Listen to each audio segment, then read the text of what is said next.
payment technology, account administration, and fraud protection.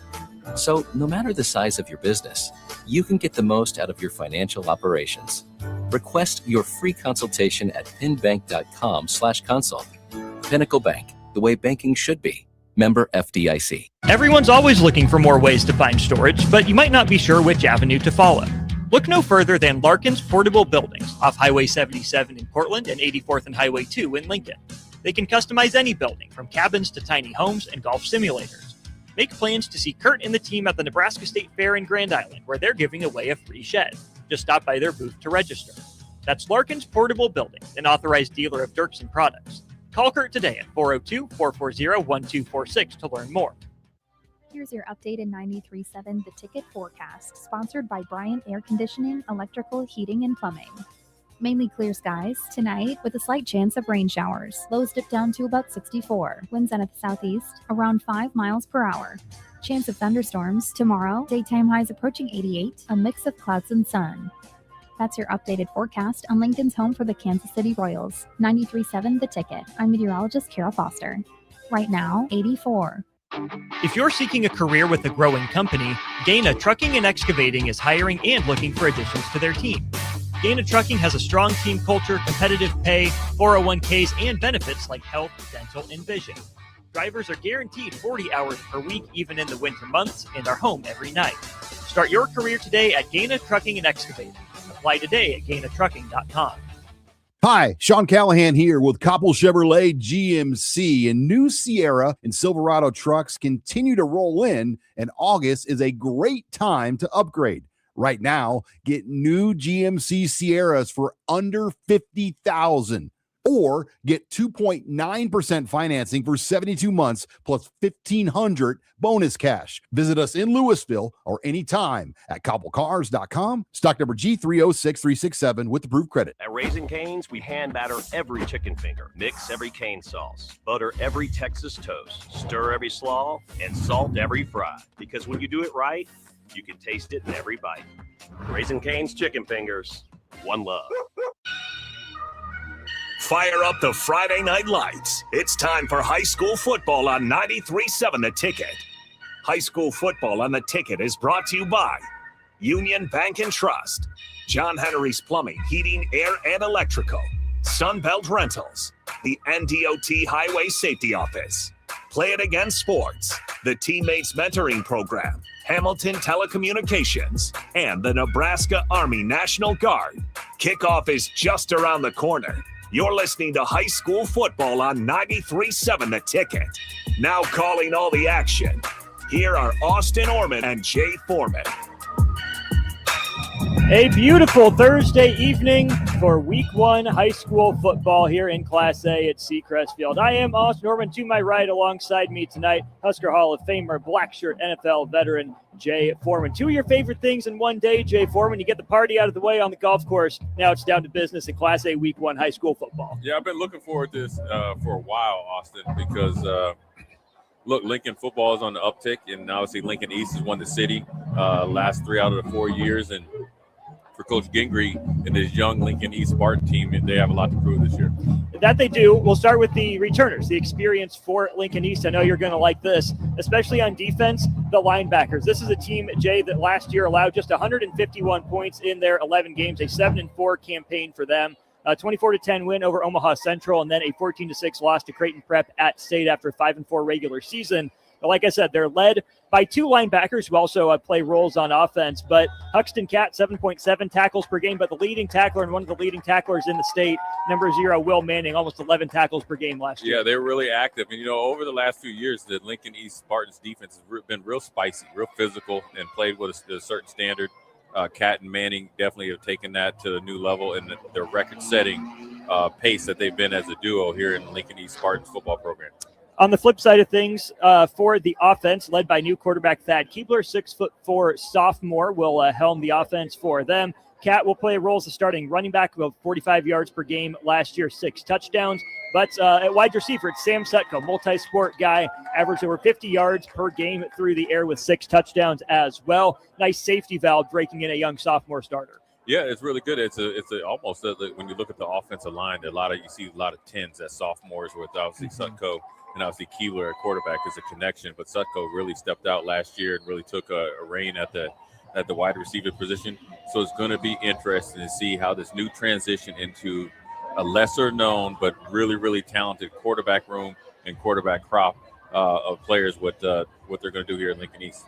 A 7-4 record for Lincoln East last year. They make it to the second round of state, finishing with a 7-4 record. Then, Jay, we'll get to this for Lincoln Northeast, a 6-3 year last year. A lot of blowout wins and a lot of blowout losses. 343 points scored on offense, 176 points allowed. That's a heck of a point differential. But of those 176 points allowed, 122 of them came in losses to Omaha North, Lincoln Southwest, and Bellevue West. We know Class A scheduling looks a little bit different this year. It'll be a step up in competition for Lincoln Northeast, hopefully for the Rockets, having learned some lessons against that better competition that they faltered against. The one thing I like about Coach Boyd is he stepped into that program, assessed it, and really steadied the waters. Yes, they've got more in the win column, and then obviously there's a big gap in the loss column. But I think he likes right where he's at. Young crop of players, and there's more girls or guys out for football. So I think they're on the uptick as well. Michael Hunter Jr., Grant Madsen graduate, Javon Greer graduates from Lincoln Northeast. Those three guys are gone. Returning, Caleb Polson, he'll be at running back, almost 60 yards per game, 7 touchdowns for him. You have Jarvis Lott as well. He's the leading returning tackler for them at 5 per game. Liam Gallagher returns after tying for the team lead with 4 sacks, tied with Javon Greer last year. Going to be an interesting battle between two teams that seem to want to lead with the defense and that didn't match up with each other last year. Yeah, they kind of almost like were on the same path as they were going as East was trying to find out who they are, and then obviously they really hit their stride in the end of the season. Whereas like Northeast was really, really consistent, and they were literally just right across town. And then when they got in the playoffs, I think they played different. So for Coach Boyd and Gingrey right now, 2 young teams, you're breaking in 2 new quarterbacks, and a lot of your playmakers that have been playing varsity football for the last 4 years are now gone. So who's going to step up in this young crop of players on both sides? Inside of 10 minutes to go before kickoff here at Seacrest Field, I'm Austin Norman. He is Jay Foreman. We had week 0 action last week. Jay here was Standing Bear and Lincoln Northwest, but first game of the season for these two teams, Lincoln East and their fan section right in front of us, Lincoln Northeast across the way on that east sideline. What are the most important things in week 1 or an opening game of the year as a coach and as a player? What are the focuses in the locker room right now? Well, one is obviously the excitement is there. Obviously, you worked long and hard in the offseason, all through training camp or whatever you want to call it here in high school. And so, look, some of these guys, it's their senior year. Some of these guys, it's their sophomore, junior year. It's the first time we're going to get varsity action. It's the first game of the year. So the expectation, the aspirations are at an all-time high. So one thing from a coaching standpoint on both sides of the ball, right, you want low penalties, right, low turnovers. And when you want to create turnovers, on the flip side, then obviously you don't want to have to burn a timeout, early, because you want to save your timeouts in a game like this, because with a bunch of young players, you're going to see a lot of excitement, and so you want to be able to use that timeout to slow them down and calm them down if they get a little bit too out of control. The last week between Standing Bear and Northwest, we saw our fair share of procedure penalties. 2 younger programs trying to establish themselves. These are 2 veteran coaches. Obviously, Coach Gingrey's been around for a while. Coach Boyd, you mentioned the great job he's done in his short but growing time there at Lincoln Northeast. It's going to be a nice challenge for Northeast State. Again, you mentioned Lincoln East taking the city crown 3 out of the last 4 years. Certainly not unassailable, though. With a young team, the city feels as open as maybe it's been in a couple of years. Well, listen, Coach Gingrey, every year you think, they're going to be down. That's when he plays really well. I think that playoff run has really brought a lot of excitement into this East program, all the way down to the youth programs as well. So, look, this young, talented sophomore group that were freshmen last year dominated the city in their, obviously, freshman league. Now they're stepping up to varsity, so he's expecting more of the same. On the flip side, for Northeast, Coach Boyd feels like they are really growing by leaps and bounds. They have sneaky good talent. You have Devin Jefferson, who's an up-and-coming young player who's going to play multiple positions, who can be their X factor. So really it's going to be a battle of wills, but what young talent really steps out tonight? One last thing for Lincoln East before we get ready to go to break. A little bit of championship pedigree. Of course, Carpet Land, their Summer Legion baseball team, ends up winning the Legion World Series, not just the Nebraska version, but nationwide.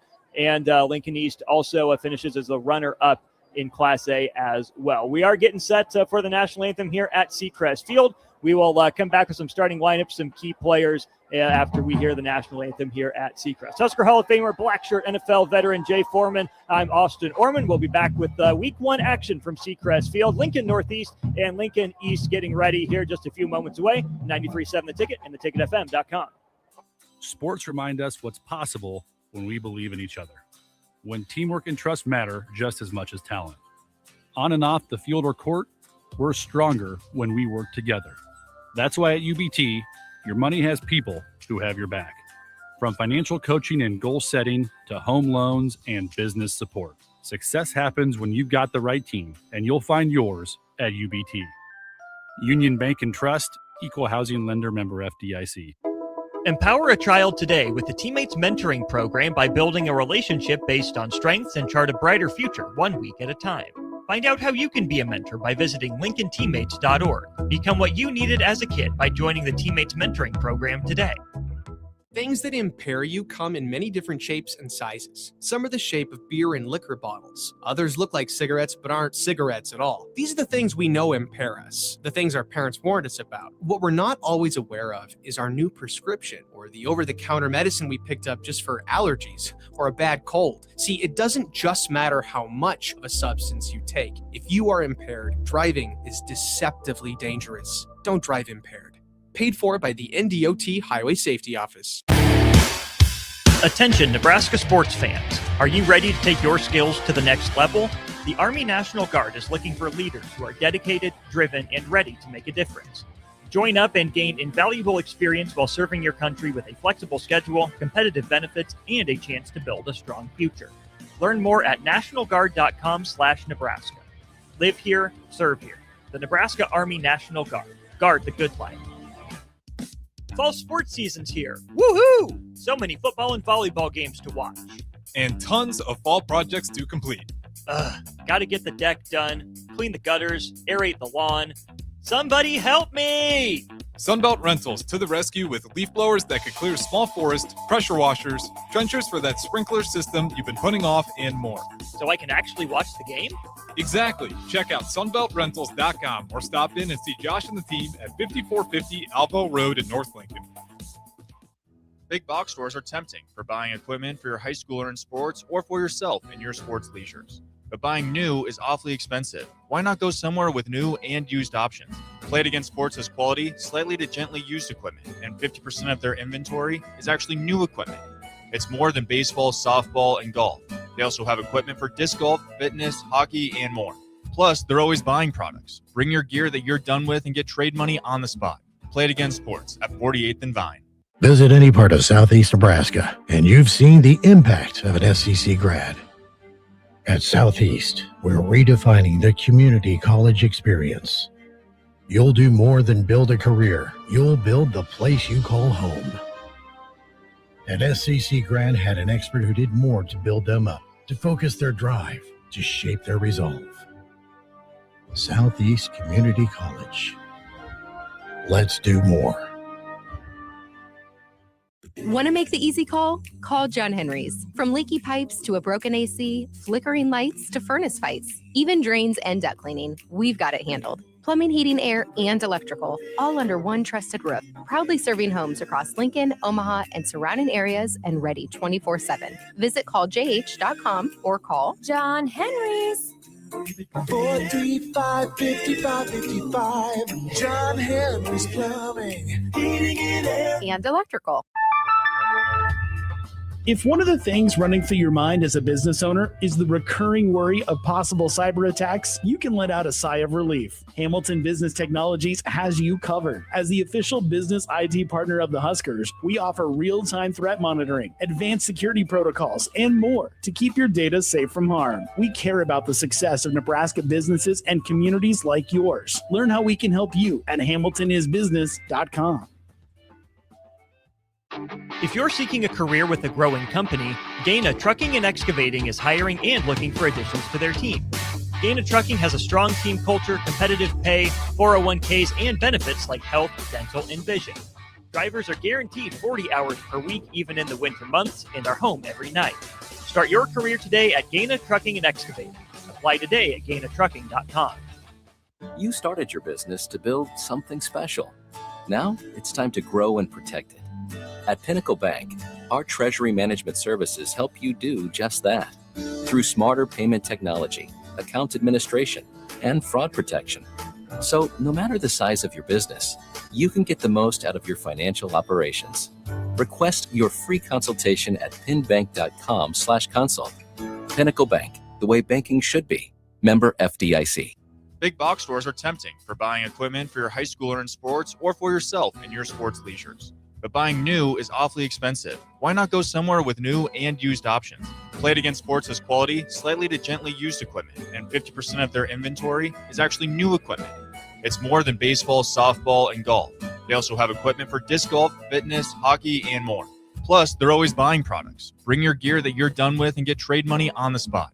Play It Again Sports at 48th and Vine.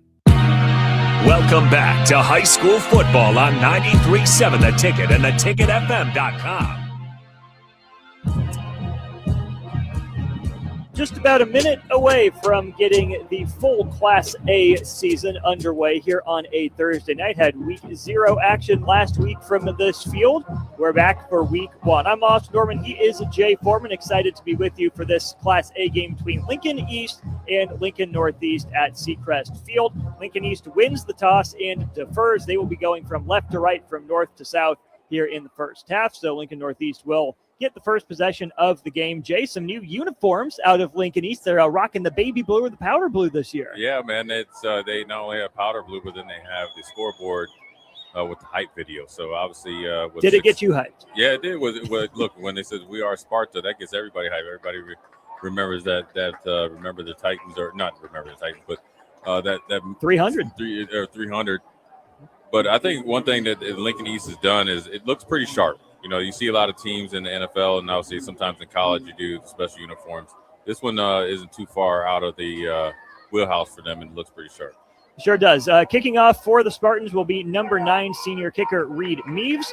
Returning for Lincoln Northeast are a pair of returners. You have number 1 Tyron Buckley and number 3 Julian McDonald. Meaves lines it up, gives a look at both sides of his coverage unit. We get the whistle, and we're ready to go here from Seacrest Field on a beautiful Thursday night on the gridiron. Meaves boots it deep into the end zone, taken into the end zone. That's a touchback. McDonald had a little bit of issue corralling that one, but it's into the end zone for a touchback to start things off. Ball goes out to the 20 for the first drive of the season for the Rockets. Yeah, a little nerves, for the Lincoln Northeast Rockets returner and McDonald, but nevertheless, you get bailed out. You get the ball at the 20, 25-yard line. So look, it's strength on strength. East won to kick because they believe in their defense. They have a young quarterback, whereas Northeast, judging off what they did last year, they really like their offensive weapons. And so it's going to be good on good, strength against strength, and see who throws the first blow. Lincoln Northeast operating out of the shotgun. It is Zane Scully taking the first snap. He hands it off, stretch play to the right. Goes Caleb Polson, breaks a tackle, and he's up that Northeast sideline. He's 2 midfield, 1 man to beat, finally knocked out of bounds. Touchdown saving tackle by number 7, the safety Harrison Danowitz. 1 play and about 40 yards on the carry. Caleb Polson gets things rolling for the Rockets. Yeah, that's something different from last year. There was more of a passing attack going and featuring Hunter. This year, the offensive philosophy, look at Polson right now, big physical running back, was able to make the first defender miss, got up the sideline for explosive play. On the road, that's what you want, big explosive play in that first drive. Polson averaged about 56.5 yards per game last year. He picked up nearly 50 on that carry. The Rockets now at the Lincoln East 31-yard line after just 1 play. Another give to Polson, why not? This time East all over it. He stopped for a gain of 3. If I'm Coach Boyd, I like that, right? Generally, people would think that you're going to take a shot there after explosive play, but then you get to come back right and go right back to Polson. Keep you almost ahead of the chains, but keep the momentum, right? You don't want to get any negative plays after explosive play. A little bit of conservative play call there, but a positive gain. Now look for them to put the ball in the air to those skill position guys. Pistol set as Polson lines up deep behind Scully, who brings a man in motion. That's number 8, Liam Gallagher. Turn, simple handoff to Polson up the middle again. He gets back to the line of scrimmage, and that's it. Yeah, that big defensive front there led by Frost, number 79 for Lincoln East. Probably a little bit perturbed that they gave up a big run and a positive run on the second one. Really did a good job there of clogging up the middle, Now you're putting the pressure back on Northeast to not only get a first down, but potentially get into realistic field goal range. The ball is spotted at the 27-yard line. It's 3rd and 6 to go for Lincoln Northeast. A 49-yard play from scrimmage opened things up. The Rockets have run into a brick wall from there. Scully brings Polson in motion, fakes it to Polson, keeps it himself, and he has enough for the first down. Zane Scully on the quarterback keeper off the read option. Gets right to that line to gain to the 21-yard line, and the Rockets are knocking on the door of the red zone. Yeah, Scully is a dual threat quarterback that can throw it to the likes of Montoya out there in the flats, but then you use Polson, who you featured essentially the whole drive as a decoy, and he was able to pick up a huge first down, eat up more clock, but more importantly, keep the momentum on that Northeast Rocket sideline. Polson will not be easy to miss. He's rocking some bright pink cleats. Scully has one man isolated to the top. That's Braden Berry. Pocket rolls to the right. Scully's going to drop back, throw into double coverage just off the hand of number 8, Liam Gallagher. Pretty good placement there from Scully into some coverage, Jay, but his receiver Gallagher couldn't quite haul it in. Yeah, Scully a little bit shorter quarterback, but really athletic, so a good job there with the play call. Roll the pocket out, throw it to Gallagher, who's 6'4", who's a matchup problem. Like you said, really good placement where only the receiver could either catch it or play defense and knock it down. That's another positive play for the Northeast Rockets. So the Lincoln East Spartans right now, the defense, the bell cow of this team is on their heels right now. Now you're looking for a positive outcome, hold them to a field goal attempt or potential miss. Trips to the near side, safety split way out beyond the hashes. It's a swing pass over to Polson, hauls it in. He's tackled there in the flat very quickly. Nice tackle by number 22, Jake Gertz on the perimeter. Really good job. If you watch the Huskers from last year, the swing pass to Emmett Johnson from Dylan Raiola was paid off in droves and dividends. They tried it here with Northeast. Really good job there for Jake Gertz coming out of his defensive back position and tackling Paulson for a no gain. Big play there by the Spartan cornerback. Setting up a 3rd and 10 from the East 20-yard line. Trips again to this near side. One receiver isolated up top. Scully gives him some instruction. That's number 3, Julian McDonald out there. Now Gallagher goes in motion. We got a whistle and a false start. Yeah, back to Rockets up 5 and yards. That's exactly what you don't want if you're Coach Boyd on the road, right? A young team trying to really live off the momentum from last year. Had a really positive drive. Stifled here in the first 2 downs. Now you're really thinking about, okay, where can we get to for a realistic field goal attempt? Because most likely East is not going to give you a chance at the end zone, but more importantly, they're going to play at the chain. So now it's 3rd and 15, and you're looking to say, okay, we need to get 5 or 6 more yards, ball placement in the middle of the field. Look for something quick. Gallagher against number 44, their linebacker, Keaton Springer, trying to get a matchup problem here. Rockets haven't attacked the middle of the field yet today. Scully rolls the pocket to his right. He's back to the line of scrimmage, and he is popped. Stood up at the initial line of scrimmage at the 20-yard line. What a hit delivered as Scully tried to scamper for a first down. Yeah, Scully was kind of indecisive there. He rolled out the pocket, had Gallagher early, right? Nobody really checked the 6'4" tight end, but he decided to run.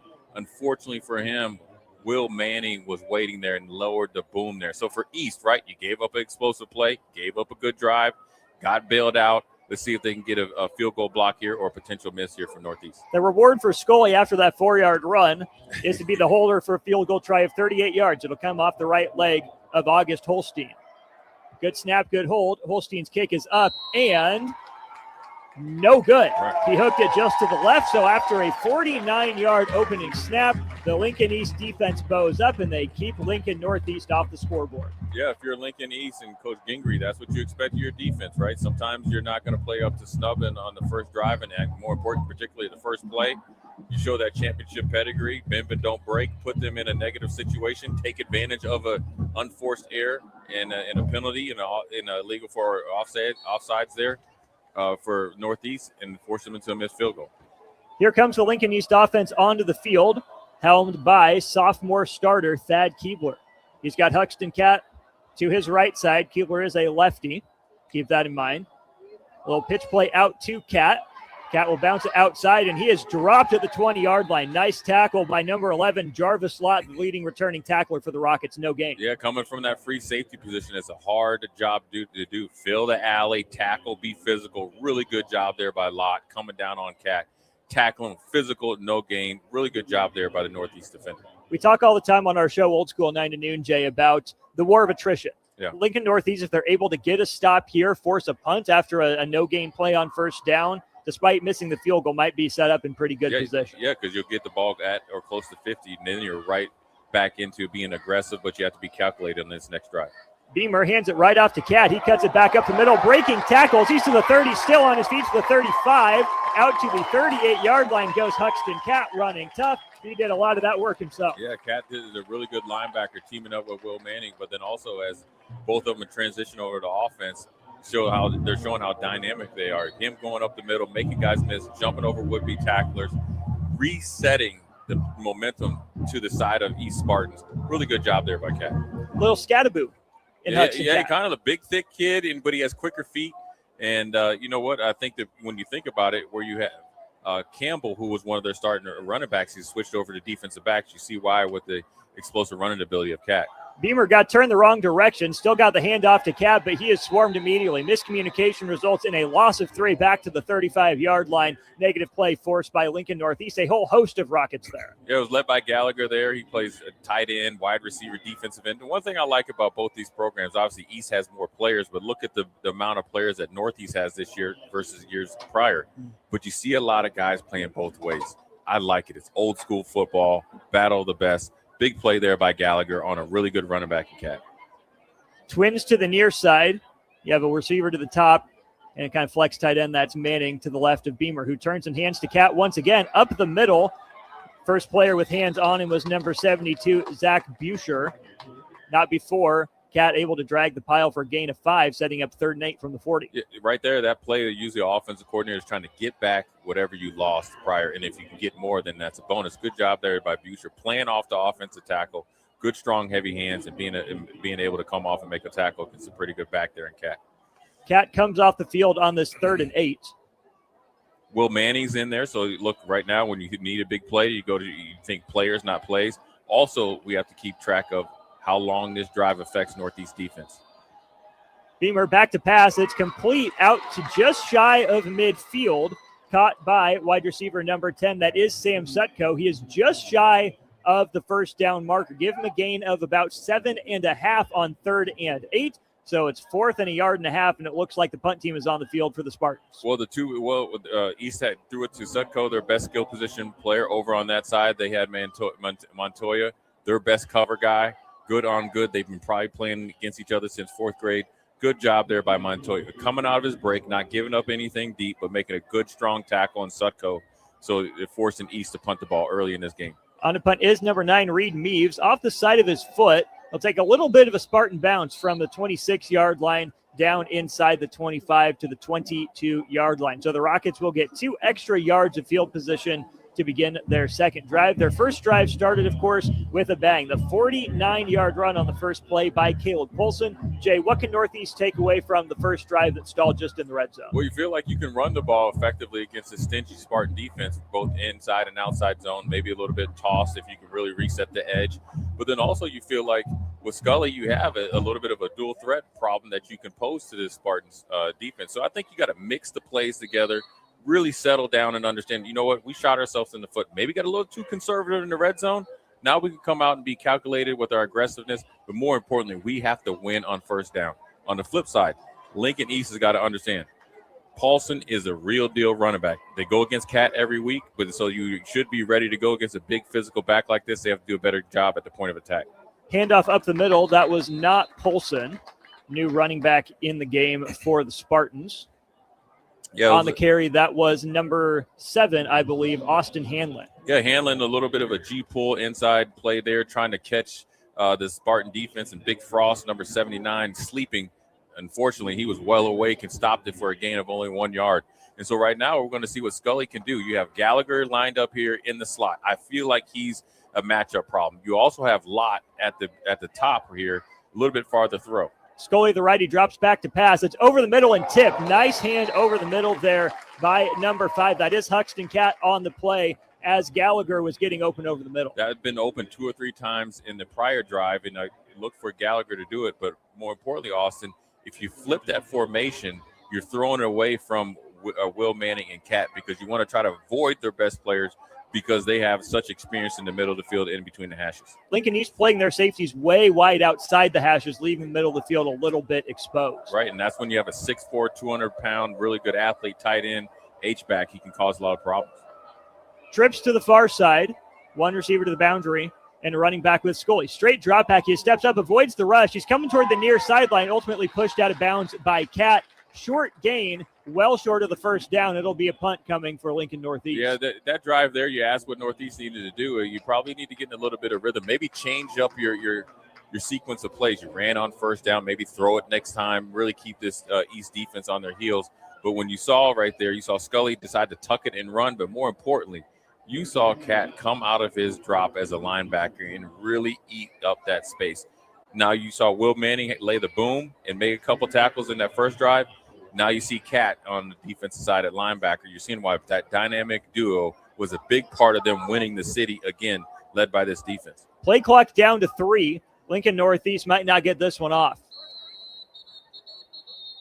We do have the delay of game flag, but before that, we have a timeout being used by Coach Voigt to avoid the 5-yard penalty. It is 4th and 6. Probably a wise use of one here, Jay, with Lincoln Northeast. Not near the shadow of its own end zone, but just outside the 20. Close enough it could make it, really up the anxiety level. But also I think it's a good job. You see Coach Boyd, he's trying to wake these guys back up. Look, we had a really good drive. We didn't get any payoff. There's a long game yet to be played. And so the timeout was more, obviously, not just saving the 5 yards, but really getting this young team. And when you're trying to build a program, when you've won some, but you're playing a team that's won the city title for the last 3 or 4 years, sometimes you can beat yourself before the game's even played, and during the game, you just kind of wait for it to automatically happen. So what you're trying to do is get a good special teams play. You're trying to you wouldn't think that they're trying to run any fake, but you want to get a good kick, snap and kick, and really good coverage, because when you have Campbell back there, I think that is returning.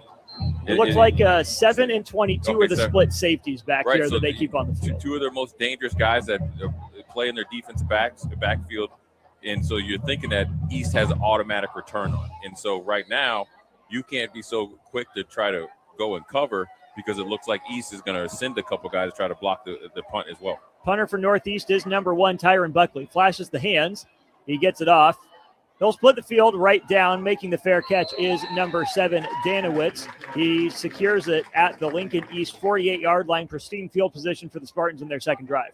Now, over the history now, Coach Gingrey is pretty savvy here with mixing his plays up and trying to be aggressive, getting his home crowd, getting into the game and get a quick score. So it might not be on the first play. Look for it on the second play to take a shot.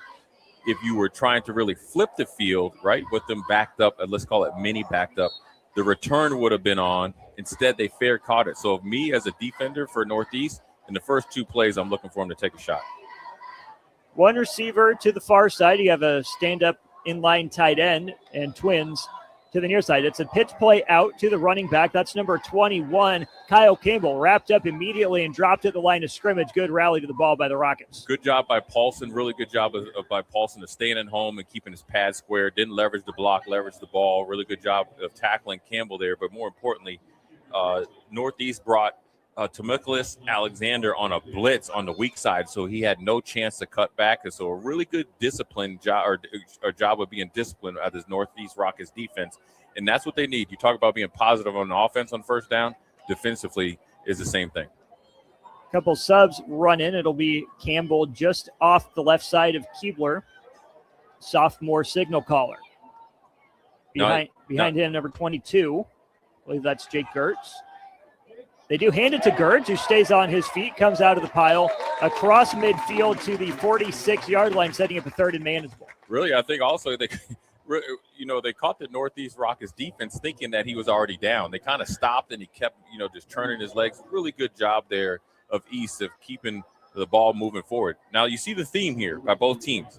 They're trying to impose their will on the offense and defensive line of scrimmage.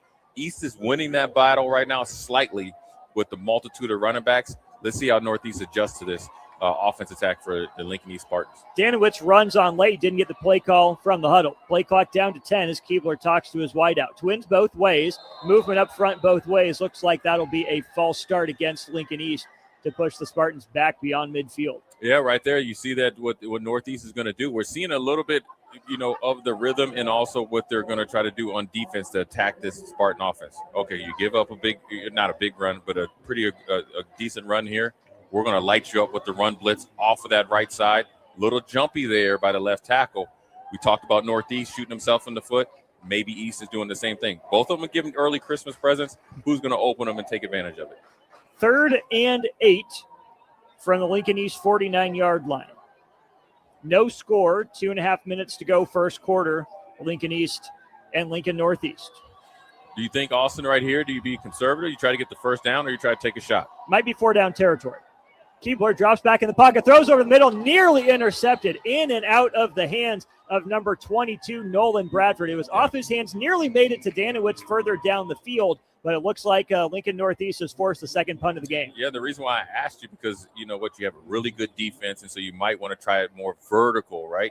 But you really, Keebler, the young quarterback, patted it twice, allowed the defenders from Northeast at the second and third level to break on that ball. There was 4 defenders there. Nevertheless, he got lucky. It wasn't an interception. You have to punt it automatically. Looks like it will be a punt. No fake, no chicanery from Meaves. Sky-high punt. Bailing at the last second is the returner. That's number 5, Quincy Montoya. They'll take a roll toward the sideline and ultimately settle just outside the 20. Yeah, so we're just getting into this game. About 13 minutes into this game, both teams offensively have had chances to at least get 3 points, where we saw Northeast miss the field goal, but East feels like they were able to run the ball. Now they got to get their passing attack going, because Northeast has shown we'll play base defense until you get a big run. Once you get a big run, here comes the run blitzes. Why will you do that as a defensive coordinator? You feel Montoya, Lott, and company can match up with your receivers. No matter how good Sutco was last year, because there's a new quarterback who's inexperienced. So you're playing to your strengths. Normally, you would think East has the advantage based on their defense and their bigger offensive line. Well, now you have the skill positions and speed, and then the new infusion of size here by Northeast, and we're in a 0-0 ball game. Stretch play to Polson again on the first play of the drive. This time comes our way up the near sideline. Nice gain of about 8 yards. It'll be 2nd and 2 out to the 30-yard line. Polson is a nice prospect here. Big running back, really good on defense. We've seen him make some big plays. I like the way he runs. Real patient behind his blocks. Makes East play disciplined football. Big game there by Polson. Northeast going fast. Scully gets it over the middle, way overshot his receiver, targeting in the middle of the field, trying to go quick after a positive play on first down. Looked like it was there, Jay. Scully just jumped the gun a little bit and rushed it. Got a little anxious there. It was real easy in practice, right? When nobody, you probably went over that on air so many times. But I would like to see Gallagher right there, right? Because they're really focusing on Polson, because Polson has been giving them a lot of problems. You put Gallagher there, even though that was a very high pass, he would have had a better chance of coming down with it. Northeast is seeing the middle of the field wide open as Lincoln East has really split its safeties far out. It is Scully and Polson in the backfield. Receiver in motion is number 5, Montoya. He goes back. Scully's going to keep it, make a man miss. He's back to the line of scrimmage and then some. Nice moves by quarterback Zane Scully, enough for the first down to move the chains. About 90 seconds to go first quarter. Look, they're moving the chains, got the momentum. Coach Boyd is over there trying to really give the energy to his offensive players. And I know he wants them to go fast because they feel like they have the momentum. But the way they're able to just get first down and be patient is really, really breathtaking. Straight drop back for Scully, who fires it over the middle on the crossing pattern. It's Montoya. Montoya down inside the red zone. A huge first down completion from the 35 of Lincoln Northeast to the 19-yard line of the Spartans. Lincoln Northeast in business once again. Just like I said on the defensive side, they feel like their skill positions are better. All the same players are on offense. Montoya is a really good athlete, a really good player as a defensive back, and a really explosive wide receiver as well. 45-yard completion. Now Scully looks up top, in and out of the hands of Braden Berry. He was isolated here on this near sideline after the 45-yard pitch and catch.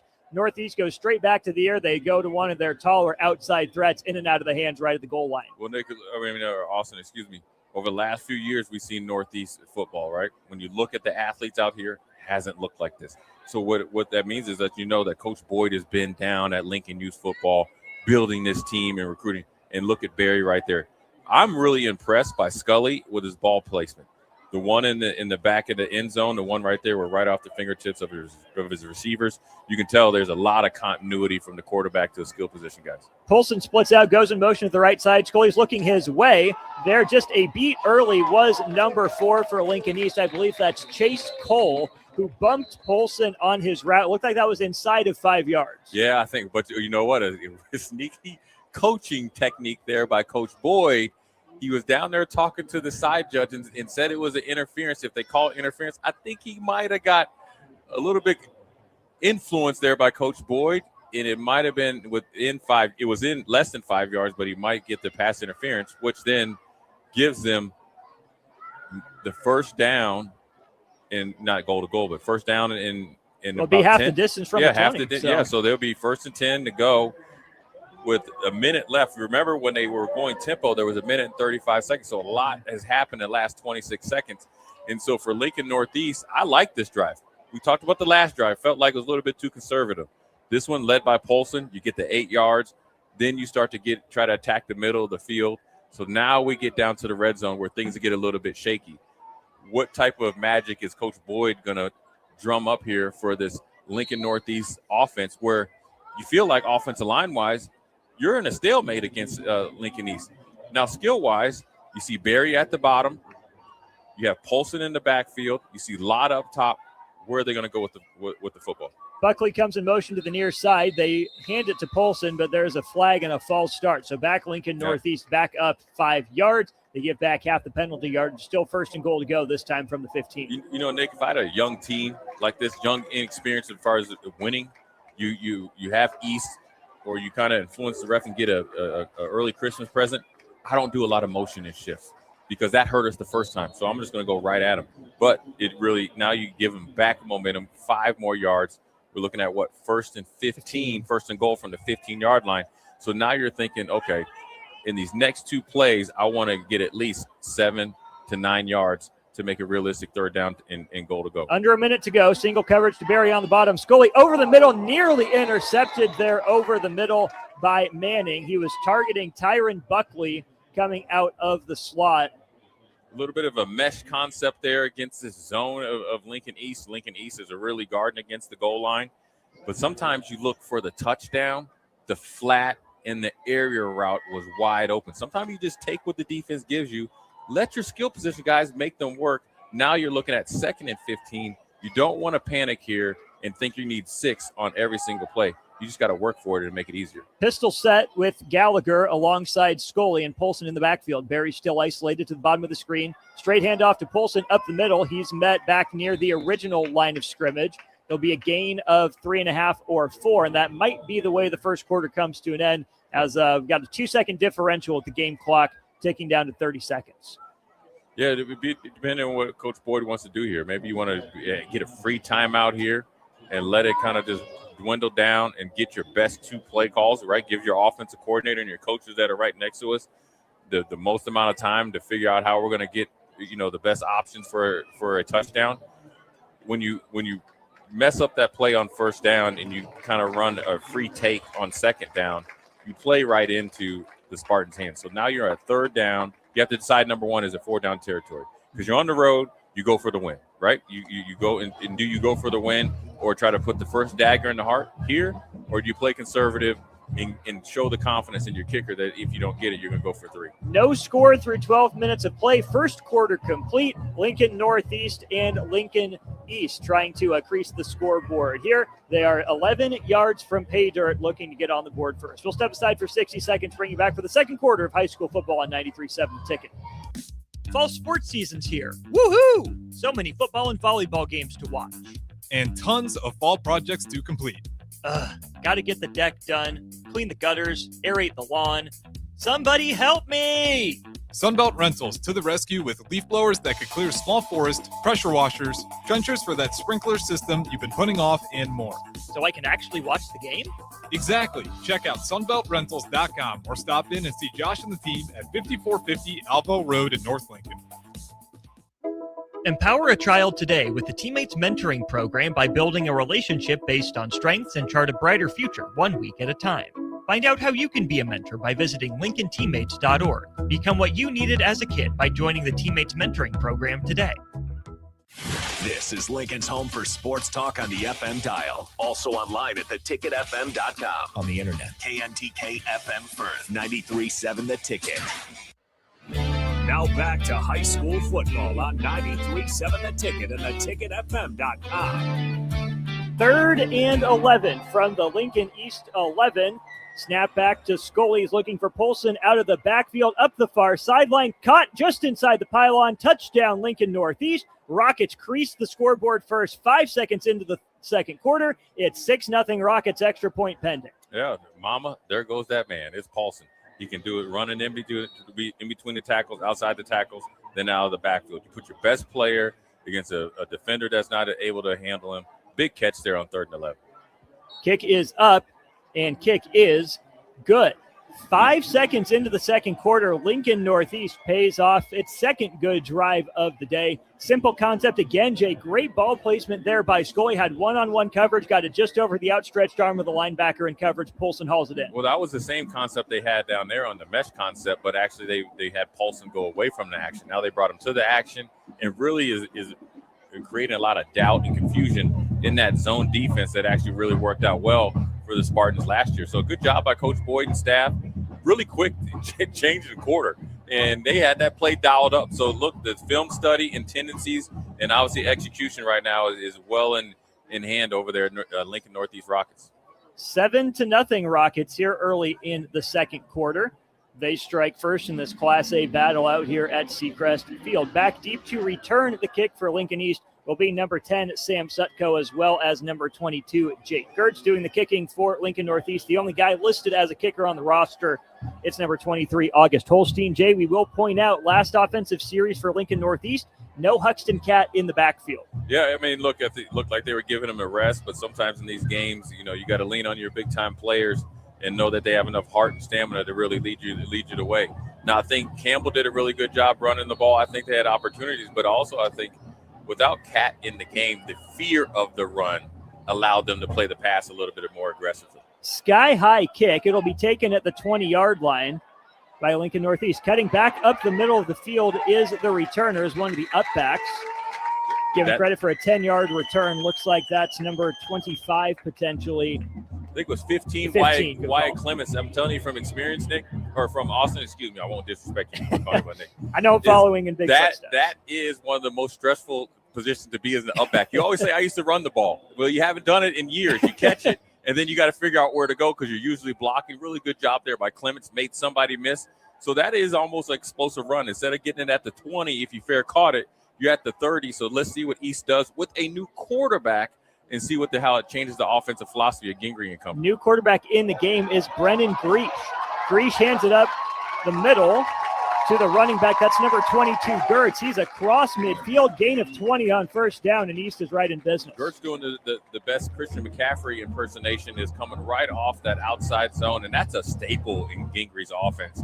Going right to the open side off of his big left tackle, trying to create one-on-one opportunity for his running back. Really good job. You started at the 30, a 21-yard gain. That's an explosive run. Now you might see Gingrey getting into his bag and being more aggressive, trying to answer the call and score real quick. Greesh, the backup quarterback here today. He is a senior, listed 5'11", 190. Turn and hand off to Gertz, straight up the middle. He's untouched until he got about 6 yards up the field. He is dropped there in on the tackle for Northeast. It's number 22, Bradford, number 18, Ethan Polson. Yeah, it was Bradford in Lott coming from his free safety position. One thing about Lott, that's one thing I like him. When he hits you, you're going down. He's a sure tackler, but you know what? Now you're starting to see this big offensive line or bigger offensive line for East trying to lean on this Northeast Rockets defense. Let's see when the run blitz comes and how they try to make East into a passing team. Blitz coming. Northeast was just across the line of scrimmage. Bailing out Lincoln East as Greesh turned without the ball. He dropped the snap. It'll be 5 free yards and a free first down for the Spartans after number 51. That's Jackson Bate. Looked like he showed blitz a little too aggressive. It was two mistakes, but Bate was first because Greesh fumbled the snap. What I talk about, here comes the run blitz. And also have done that as number 51 Bate has done. You're so excited to blitz, you don't time it up, and you give them another chance of 5 yards, almost a first down. And so now you're seeing the momentum shift. And this is what you see generally in the first 2 or 3 weeks of high school football. You'll get the momentum, you'll give it back, and how do you withstand it? And then eventually the even flow of the game starts to take over. Trips to the top of the screen as Grease turns and hands to Gertz. He'll bounce it outside. He's up to the 30, inside the 25-yard line. They'll mark him down at the 25. That's a 14-yard carry on first down, and Lincoln East knocking on the door of the red zone. Gertz does a really good job of being patient, dipping inside, and then once he read the defensive end from Lincoln Northeast lose contain, he jumped outside and then got immediately upfield for another 10-yard plus gain. So we talked about Cat earlier, kind of a bruiser. You kind of compared him to Scatterboo. Now we have Gertz in there where he's a really good corner, and now you're seeing that they have a multitude of running backs. You've seen Campbell, we've seen Cat, we got Gertz. But the offensive line is starting to get that confidence. And what Gingrich likes to do is control the offensive line until these young quarterbacks get this passing game under control. Landry Reisenbaugh, the solo receiver, to the top of the screen. Campbell lays a block as Gertz gets the pitch. A trio of Rockets there to stop him for a short gain of 2. Now we got some extracurriculars near the top of the screen. Reisenbaugh and Quincy Montoya tangled up with some good physical downfield blocking and fighting. Yeah, look, it's a lot of kids that know each other and played against each other a long time. Montoya is a feisty player, and East believes in out there on the perimeter. They're going to try to set the edge. So, look, it's good on good. A good job by the refs there, not throwing a unnecessary flag there. So 2nd and 8. I feel like Northeast this is not a make or break down for them, but they need to keep East under a 2-yard gain in order to get him off the field. Grease claps his hands. He's looking up top of the screen on the hitch route. Not hauled in as he targeted the receiver at the top of the screen. That was Sam Sutko. Looked his way for the first or second time today. Sutko had to turn and is a little bit outside. Yeah, it's good on good, and you're seeing a little bit more of the passing game coming from Lincoln East, but you're also seeing some of the things that maybe is they have to get better at, right? You would expect Sutko right there, 2nd and 8, to try to go up top against Montoya. Had to run the hitch. He can sit on that. You're going to have to attack vertically. If you can't do it outside, you really got to work the middle of the field. Twins either way as Grease straight drop back, fires it over the head of his intended receiver, looking for Will Manning there out of the slot as he tried to run it out. So it'll be 4th and 8 from the 23-yard line, probably right on the edge of field goal range for the kicker. That's number 9, Reed Meaves. Yeah, he's coming out. Reed is a pretty good and well-established kicker, has a strong leg. He's got a lot of Division I interest. And East has had a lot of really good kickers come through this program. And actually the city of Lincoln, obviously with Hall at the University of Nebraska. So this is not anything that out of their wheelhouse that they can at least get 3 points. And so if I'm Lincoln East, we stalled a little bit. We get 3 points on the board. We get a little bit of momentum back. We saw Holstein miss from just a couple yards closer, kicking toward the north end in the first quarter. Play clock down to 2. Snap good, hold good. Kick is good. That's 40 yards, splitting the upright for Reed Meaves, and Lincoln East is on the scoreboard. The end of a touchdown drive with a field goal drive in just over 2 minutes of work. Yeah, never a doubt, man. When you can hear the boom off of his foot all the way up here in our booth, it lets you know he has a strong leg, and then Gingrich didn't think twice about him going for it. So East is on the scoreboard. Northeast still has the lead. And so if you look, it's both teams kind of telling their teams we have the momentum. For Coach Boyd, listen, we shot ourselves in the foot. We gave up too many explosive plays in the run game. Where you Lincoln East, we got the run game going. Lincoln East say, okay, we got 3 points. Coach Boyd is telling his defense, good job of holding them out of the end zone. We'll recalibrate. Now offensively, we got to get back on rhythm. The one thing that you worry about for Lincoln Northeast is just being on time, ahead of the change, but also changing up their rhythm.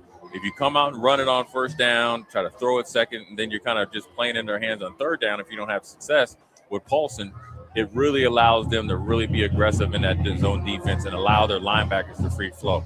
So look for misdirection and more attacking in the middle of the field and a little bit of RPO action, because Paulson is going to probably be the decoy on this series. Buckley and McDonald back deep to receive off the right foot of Reed Meaves. Austin Norman, Jay Foreman with you with a big thanks to Union Bank and Trust, John Henry's Plumbing, Heating, Air, and Electrical, and Sunbelt Rentals for sponsoring coverage. Booming kickoff. That was nearly a goal in soccer inside the goalie box. It is a touchback, and Lincoln Northeast will begin this drive at the 20-yard line. It's been the explosive plays early on for the Rockets, Jay. Had a good drive stall that started with a 49-yard run by Caleb Polson on the first snap, then a 45-yard completion, a pitch and catch. Montoya caught it, did most of the work with his legs, set up that first touchdown of the game. Yeah, they feel like their skill position guys are as good or better than Lincoln East, and that's a tip to hat to Coach Boyd of what he's done is developing his program. And so look for them now. Look, you see Paulson on the bench, right? Probably getting a little bit of a rest. Do you start to look for Montoya? Do you try to feature Gallagher? Do we go right back to RPO action? This will show you what they're going to do for the rest of the game. Tight set by Northeast. They motion number 6, Braden Berry, out toward their sideline. In the backfield, it's Hanlon. As Scully gets the snap, steps up in the pocket, stays behind that line of scrimmage. He's dancing around, dropped. He lost the football. Scully attempted to spin out of the tackle. He was loose with it. Forced fumble and recovery, and Lincoln East is inside the 15-yard line with one snap on the drive. There goes the two guys that we talked about. There goes Manning causing the fumble. There goes Cat right there, the Johnny on the spot with the fumble recovery. The one thing Scully couldn't do, you got out of the pocket, a little indecision, then you decided to run, then you decided to try to circle back or pirouette back. The ball security, what did we talk about before the game? We can't have unforced errors. We have to keep the turnovers low, especially if you're Northeast on the road. You got the momentum, but you had the momentum. Now you're giving it all the way back to Lincoln East. Let's see if they now feature Cat inside the red zone with this physical, in-your-face type of run game. Snap is dropped. It bounces right to Cat. He is wrapped up in the backfield. Their first for the Rockets is number 61, Khalif Barfield, who hobbled off the field Northeast first drive of the game. He's in there helping turn a bad play into a worse play for Lincoln East. You like the fight there for the Northeast Rockets defense. Barfield came through their shot through the line of scrimmage. I call those direct access plays at the point of attack of the offensive mesh. He was right there. Good job of tackling Cat, a big, strong, physical running back that was trying to fight for every yard possible. So now it's 2nd and 15 for this Northeast defense. You're thinking, can we hold them to a field goal again after a turnover, where you're Lincoln East saying, you know what, this might be 4-down territory for us because we feel like our defense is starting to wake up some. Loss of 5 on the play. It's Grecian at quarterback again. He's dancing through the pocket. There's Barfield again. A big, strong paw on that jersey, holding Greece to a gain of just 1, setting up 3rd and 14. Yeah, the first initial presser was Gallagher on the outside. He's tall and lanky. Reminds of, not for Nebraska fans, whether you like them or not, little James Williams, right? They're coming off the end. But Barfield, really good job of really staying home, fighting off the offensive guard, and having that strength of one arm to tackle the quarterback. 3rd and manageable, or 3rd and goal for Lincoln East. They can't get a first down. They got the ball at the 11, so they got it down to the 1, but they do have a little wiggle room. So now we're going to see how you're going to play this defense if you're Lincoln Northeast. I'm just guarding against the 5-yard line. If you get in between the 2 or 3, you feel like here comes Cat with the physical run game. He's in the backfield right now, and play clock trickled down to 0. Some issues getting the play call in. Delay of game. Back the Spartans up 5 more yards. 3rd and 19 from the precipice of the red zone. They're all the way back at the 20. Yeah, so right now, if I'm Lincoln Northeast, I'm thinking, okay, if they don't change the play call, it's most likely a run because they feel like their kicker can make it from 45-plus with ease, right?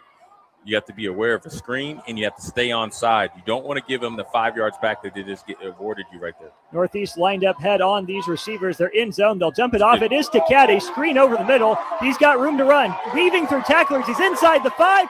Down to the goal line. Touchdown, Lincoln East. Huxton Cat, a catch and run of 20 yards, and Lincoln East hops in front. Awesome. I've been out there, and I've done it. I'm not Tony Romo to be able to call the plays before they happen. You worry about 2 things: jumping off sides or giving up a big screen pass. I'm telling you right now, Jason Peter will tell you, and Grant Wilson will tell you on the pit. If you're allowed to rush the passer without being blocked, something's up. Everybody thought they were going to get the sack. There was no defenders to rally to the screen. Even better catch and run there by Cat, giving it to their big-time player. East has the momentum back. Cat wasn't touched till about the 10-yard line, put his shoulder down through a couple of Rockets as the extra point is up and good from Meave. So Lincoln East, not a pretty drive that started at the 11-yard line, but the Spartans able to pay it off nonetheless with some help from Huxton Cat back in the game on offense. Points are points, and the mistake there of Scully led to 7 points pretty easily for the Lincoln East Spartans offense after giving them a negative play and then another penalty still from 1st and 20 or 3rd and 20, we're able to run a screen pass that normally should only get 6 or 7 yards, turns into an explosive play by your best player on offense so far, by Cat. So for Northeast, right, it feels like you hadn't had the football offensively for about 20, 30 minutes. You have 7 minutes left to get the ball or try to get a good drive, because after halftime, you're on defense. You got to get your defense settled down, more importantly, because I felt like that was on Lincoln Northeast with the awareness. So you have to communicate effectively, because you have a lot of players playing both ways. So you're not able to really get the whole defense over there. But more importantly, right now, if I'm Coach Boyd, we have to catch the ball, we have to protect the ball, and we have to execute, and we'll be just fine. Seems like a Caleb Polson drive. Well, Caleb Polson was on the bench, like getting his rest, well, rightfully so. Caleb Polson, Scully, let's look for Montoya, let's look for maybe Gallagher. Let's get our matchup problems. Let's think players, not plays, to get back into this game. Meaves boots another one into the end zone. That'll be another touchback and another drive starting at the 20 for Lincoln Northeast, who had a one-play drive last time. Scully attempted to create some magic out of the pocket. Lincoln East rallies to the football. It was Will Manning forcing the fumble. And you always love the karma of the football gods, Jay, where Cat is there rallying to the ball. He gets the touchdown on the other side. Hey, listen, the football gods always award hustle and aggressiveness. And Cat and Manning embody those two words, and they work great in tandem together. They're happy for each other when they both make plays. And so when you think about, Meaves, right? We saw him on the extra point and field goals. He's kicking it all the way over the Student Athlete Development Center. Then the kickoffs are allowing the defense to start on the 20 after every single score. Same formation. Looks like Northeast liked the look they got to start last drive. Scooting ahead for about 3 yards on the carry is number 7. That's Austin Hanlon in the backfield. Yeah, Austin Hanlon did a really good job of breaking 2 or 3 tackles to get a 3-yard gain there, and some positivity going for this Lincoln Northeast Rockets offense. Look, sometimes when you make your first big mistake of the game, you start to get a little bit of down. Dom Capers usually call it the loser's lean. You just got to stay positive, stay in the fight. Know that Lincoln East was going to make their run. They're going to make some plays, but you're capable of making some big plays too. Split out wide to the near side are Buckley and Montoya, twins to the far side as well. It is Scully and Hanlon in the backfield. Scully gets the snap, steps up in the pocket, looking over the middle, overshoots his receiver, Montoya. Had to fit it between a few defenders. The window was there. Scully and Montoya, neither one the tallest of players. That's a couple times Scully's left it just a little high for a smaller slot guy. Yeah, I think Scully might be about 5'8", and I know Montoya is only 5'9". He threw it to a wide receiver that was actually 6'9". So you really got to just settle down if you're Scully. That's the second time we saw him overthrow a wide open receiver. Also, he has to get a little bit better job of moving the defense with his eyes, because Gallagher is wide open on his one-on-one matchup, and also Barry has a favorable matchup as well. Barry's to the top of the screen. Lincoln East sends some help his way. Safety rotates over. He's matched up now with Gertz. So Scully gets the snap, looking over the middle again. Wide open is number 22. It's Nolan Bradford. Across midfield down to the 30. The Rockets take advantage of the wide open seam for a huge play about halfway here home in the second quarter. Oh, we have a penalty flag. I don't know what it could be. Could it be pass interference if it's right where the flag is thrown? About 5 yards past the line of scrimmage down on the near most side. Most likely be pass interference. But also, you said that they rolled ineligible man downfield. On a completion that went from the 24-yard line down to the 30. So that'd be a 46-yard completion nullified by an offensive lineman getting just a little too far down the field. Yeah, a little bit of play action. Maybe that's a little bit of a ticky-tack call there, because it was a pretty quick completion over the middle. And that was set up by the defense rolling their coverage over to Barry. They were playing one underneath and one over the top. So you just left the middle wide open. It was essentially a Tom Brady, Randy Moss concept. Bradford got up on the safety. If he's playing outside in that deep cover 2, you go across the middle and hit him with the post route. Unfortunately, an offensive lineman was down the field 1 or 2 yards too many. 46-yard completion wiped off the board. It's now 3rd down and 11, 5 yards from the spot. Pushes him back from 3rd and 6 to 3rd and 11. Scully flanked by Hanlon. Looking down to his right, and Hanlon's wide open out of the backfield. He's got a first down and more. At the sideline, cuts it back into the numbers. He's up to the 41-yard line. Little penalty, no problem for Lincoln Northeast. Another explosive play out of the Rockets. Again, Lincoln Northeast is taking advantage of where they're rolling their coverage. They're rolling their coverage to Berry and Montoya and then Bradford. And so they ran a little bit of a scissors concept, a back out of the backfield like Emmett Johnson and Dylan Raiola last year. And then you ran, I think it was Lott on a little bit of a slant, pretty much a pick that's normally a concept down in the red zone. They just ran it when they needed the most. Good job there by Hanlon, not only catching it and then getting upfield and getting the first down, but then also cutting back against the grain to get an extra couple yards after contact. Let's step aside for 30 seconds, bring you back to second quarter action from Seacrest Field. It's Lincoln East 10, Lincoln Northeast 7. He's Jay Foreman. I'm Austin Norman. This is high school football on the ticket. Imagine if the people who work at your bank were neighbors who could help with a home loan. Congratulations, you're approved. Or friends who love to shop local. Have a good one. At UBT, who you work with matters just as much as what you're working toward. Hey, thanks for helping. That's why your money has more than a banker. It has people. Union Bank and Trust. Member FDIC. Now back to high school football on 93.7 The Ticket and theticketfm.com. First and 10, Lincoln Northeast from their own 42-yard line after a 20-yard completion. Austin Norman, Jay Foreman with you from Seacrest Field. It's the Spartans on top of the Rockets 10-7 halfway through the second quarter. It's a good job there by Northeast of battling back after, having an unfortunate penalty and getting another first down by explosive plays on third down. Now you see him right now come running right off the tackle. You don't need Paulson. You got Hanlon. You look, East has three or four running backs. Northeast says, you know what, we got two or three of ourselves. This is a really good game shaping up here. Northeast running some tempo, trips to the near side, fake it to Hanlon. There'll be a swing pass out to Montoya. Gets a block, makes the first man miss. He's across midfield into enemy territory. He's got enough for the first down, move the chains. Completion of 5. They almost looked like they had him dead in the water, right? They had two defenders for East fighting off a block, one free defender. Lott was a little bit out of place as far as the block. Good job by Montoya, making somebody miss enough to be able to get the first down. Coach Boyd is thinking what? First downs, clock running, momentum, no time left for East to strike back potentially at the end of the half or into the half. 5 wide now for Northeast. Hanlon's in the slot to the near side. They motion him into the backfield. They hand it his way, or they attempt to, but the ball's on the carpet again. East thinks they have it, and they do.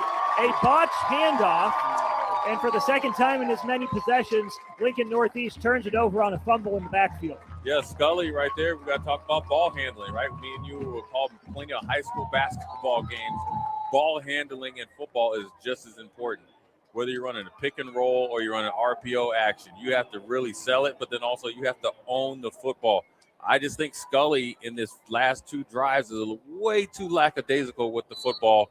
A crucial turnover there inside their own 50. Let's see if East is able to strike again before the first half runs out. Spartans have the ball at the 45-yard line of the Rockets, leading 10-7. Handoff goes to Gertz. Gertz bounces it to the outside. He gets up to the 40-yard line before he's dragged down out of bounds. Tackle made by number 6 for Lincoln Northeast. That's Braden Berry on the perimeter. Good job by Berry to be in essentially the last line of defense, coming up and made a good tackle there on Gertz. Gertz is an impressive running back. I'm really impressed by Cat. I'm really impressed by Campbell. But he comes in, he's like a little bit of mix of both. He's a change in pace back, but he has enough power to break tackles, but he has really good vision. Now we have Keebler back in. Look for them to pass down the field a little bit more. I think he has a little bit stronger arm. And so you're able to get Sutko maybe in a one-on-one matchup, try to get a quick strike touchdown. We saw Keebler start the game. Tall sophomore lefty. Now Lincoln Northeast falls for the hard count.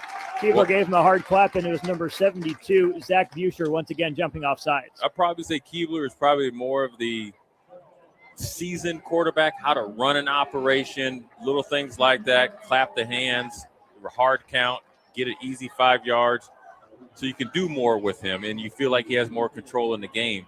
But now you're starting maybe seeing fatigue wear out this defensive line from Northeast, starting to get unforced errors, losing edge, missed tackles. Let's see if East is able to take advantage of it. Keebler looks over the middle. It's Will Manning on the catch. Easy pitch and catch. It's a first down gain of 16 on the play, and Lincoln East is back in the red zone. Down on the field is number 11, Jarvis Lott. He helped make the tackle there on Manning. Looks like Sam Sutko is helping him stretch. Might just be a cramp, and that's all you're hoping it is for one of Lincoln Northeast's best players. Yeah, one of your, and they're friends too. They grew up playing Lincoln youth football together, and Lott, even though it's not 90 degrees, 100 degrees at times that we called games in prior years, the first game with the anxiety, right, the intensity and the pressure, sometimes you can not be hydrated enough and catch a cramp right there. You see Lott, which is great for him to walk off the field.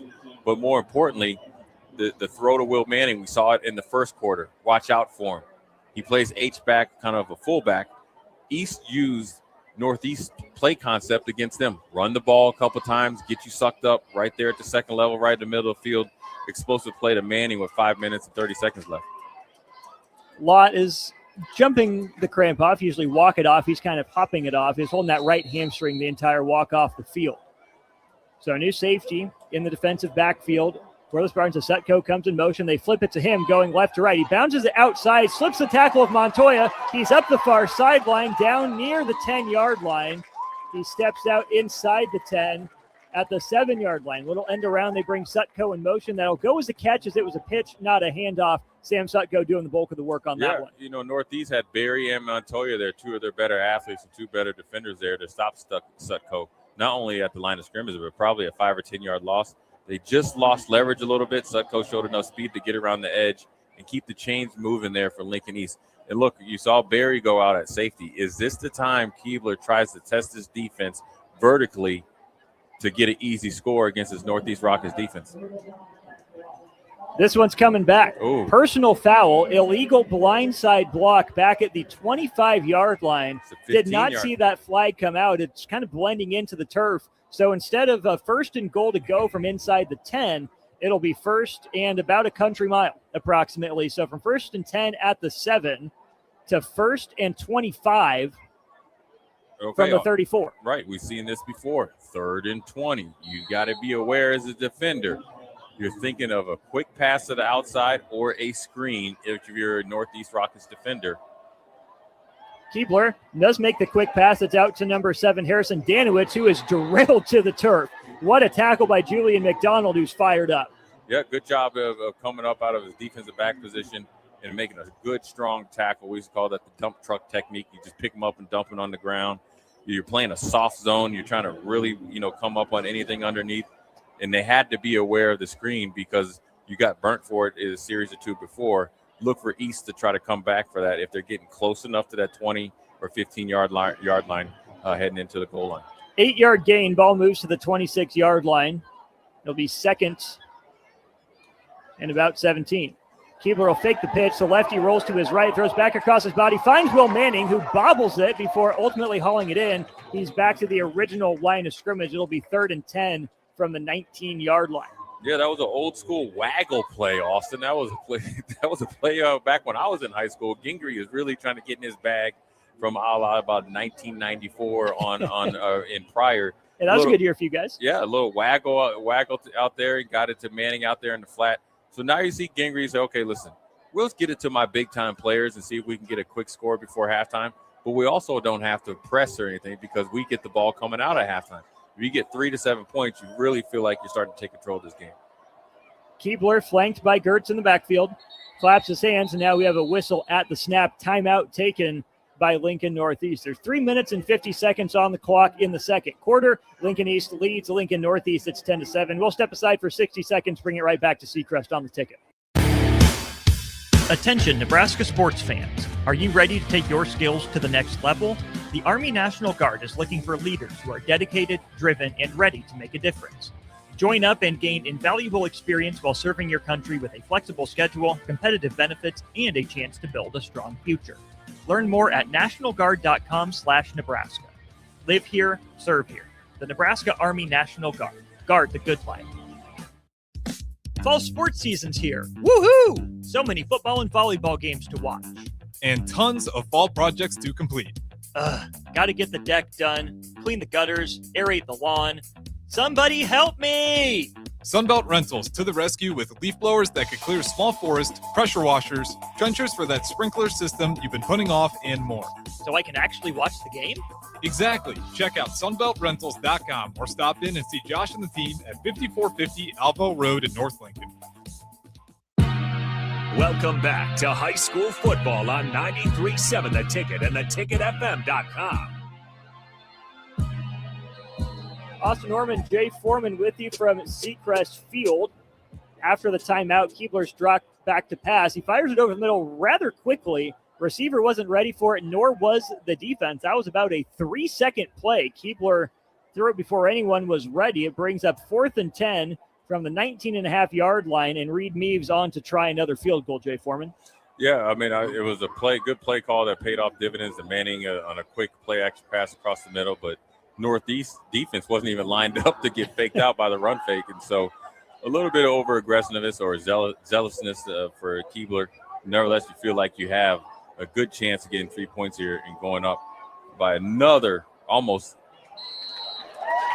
Meaves' kick is up and no good. He pushes it off to the right, so a missed opportunity now for Lincoln East. We've seen both teams now miss a field goal kicking towards this north end. Jane, a big opportunity here for Lincoln Northeast. Fumbles on back-to-back possessions. One of them Scully dropped, the other a bad exchange, but a chance for the Rockets to go into halftime with some momentum if they're able to get an explosive play here with just under 4 minutes remaining in the first half. I always say in these first 2 or 3 weeks of high school football, it really comes down to how many times are you willing to take advantage of the gifts that the opposing team gives you. And so by me missing that field goal, that is a gift. He's a pretty good kicker. You can always generally count it as 3 points when he gets within the 20 or 30-yard line. He unfortunately missed that field goal. So fortunately for Northeast, you have to take advantage. You got Paulson back at running back. You got Montoya in motion. You're trying to get a quick strike here with 3 minutes and 50 seconds left. Paulson is met in the backfield. He keeps the legs turning. He'll be brought down for a loss. There with the initial hit for Lincoln East is number 4. That's Chase Cole, the senior. There was the first one to hit him. He held on for dear life until number 44, Keaton Springer, could come in and help clean up. Yeah, Cole, Springer, and then they had to have Manning come over there and clean up. All 3 defenders needed each other's help to take down Paulson, but nevertheless, it was a negative, or was it? They give him back to the line of scrimmage. Get him back to the line of scrimmage, but it's a really good job by Lincoln East of bowing up on first down. You're putting the pressure now on Scully, who has been lackadaisical with the football, to make a big-time pass here to get ahead of the chains. Sends his tight end Gallagher in motion, right to left. They roll the pocket to the left. Scully is on the move. He's out toward the perimeter. He also will get back to the line of scrimmage as he kept that play alive with his legs, give him a stretch of the ball ahead for a yard, maybe 2. So 3rd and long upcoming, just shy of 3 minutes to go in the first quarter. One thing Scully needs to be mindful of is as you're running to the left sideline, when you decide to run, you have to have that ball in your outside arm, because I can tell you the Lincoln East Spartans defensive staff are a really good staff. They really look for little things that keep causing turnovers. You possibly could fumble the ball again just by having the ball bad ball technique. Going for Scully going out of bounds. That stops the clock. It's 3rd and long now. Clock stopped 2 minutes, 49 seconds. Play clock under 10. It's down to 5 as Gallagher's in motion. Scully, it's a straight drop back. Looking over the middle, he'll lob it up to Gallagher, makes a leaping catch. He's across midfield, and just like that, Lincoln Northeast, another explosive play. They're into Spartan territory, down to the 46. 3rd and 9 turns into a huge play. They have rolled their coverage to Barry all night long, and really their mindset coming in is we're not going to let Barry beat us over the top. Well, you're allowing Lincoln Northeast to destroy you in the middle of the field. But I always say if you want to become explosive, get really good in between the hashes. The first time they threw it to Gallagher, it paid off.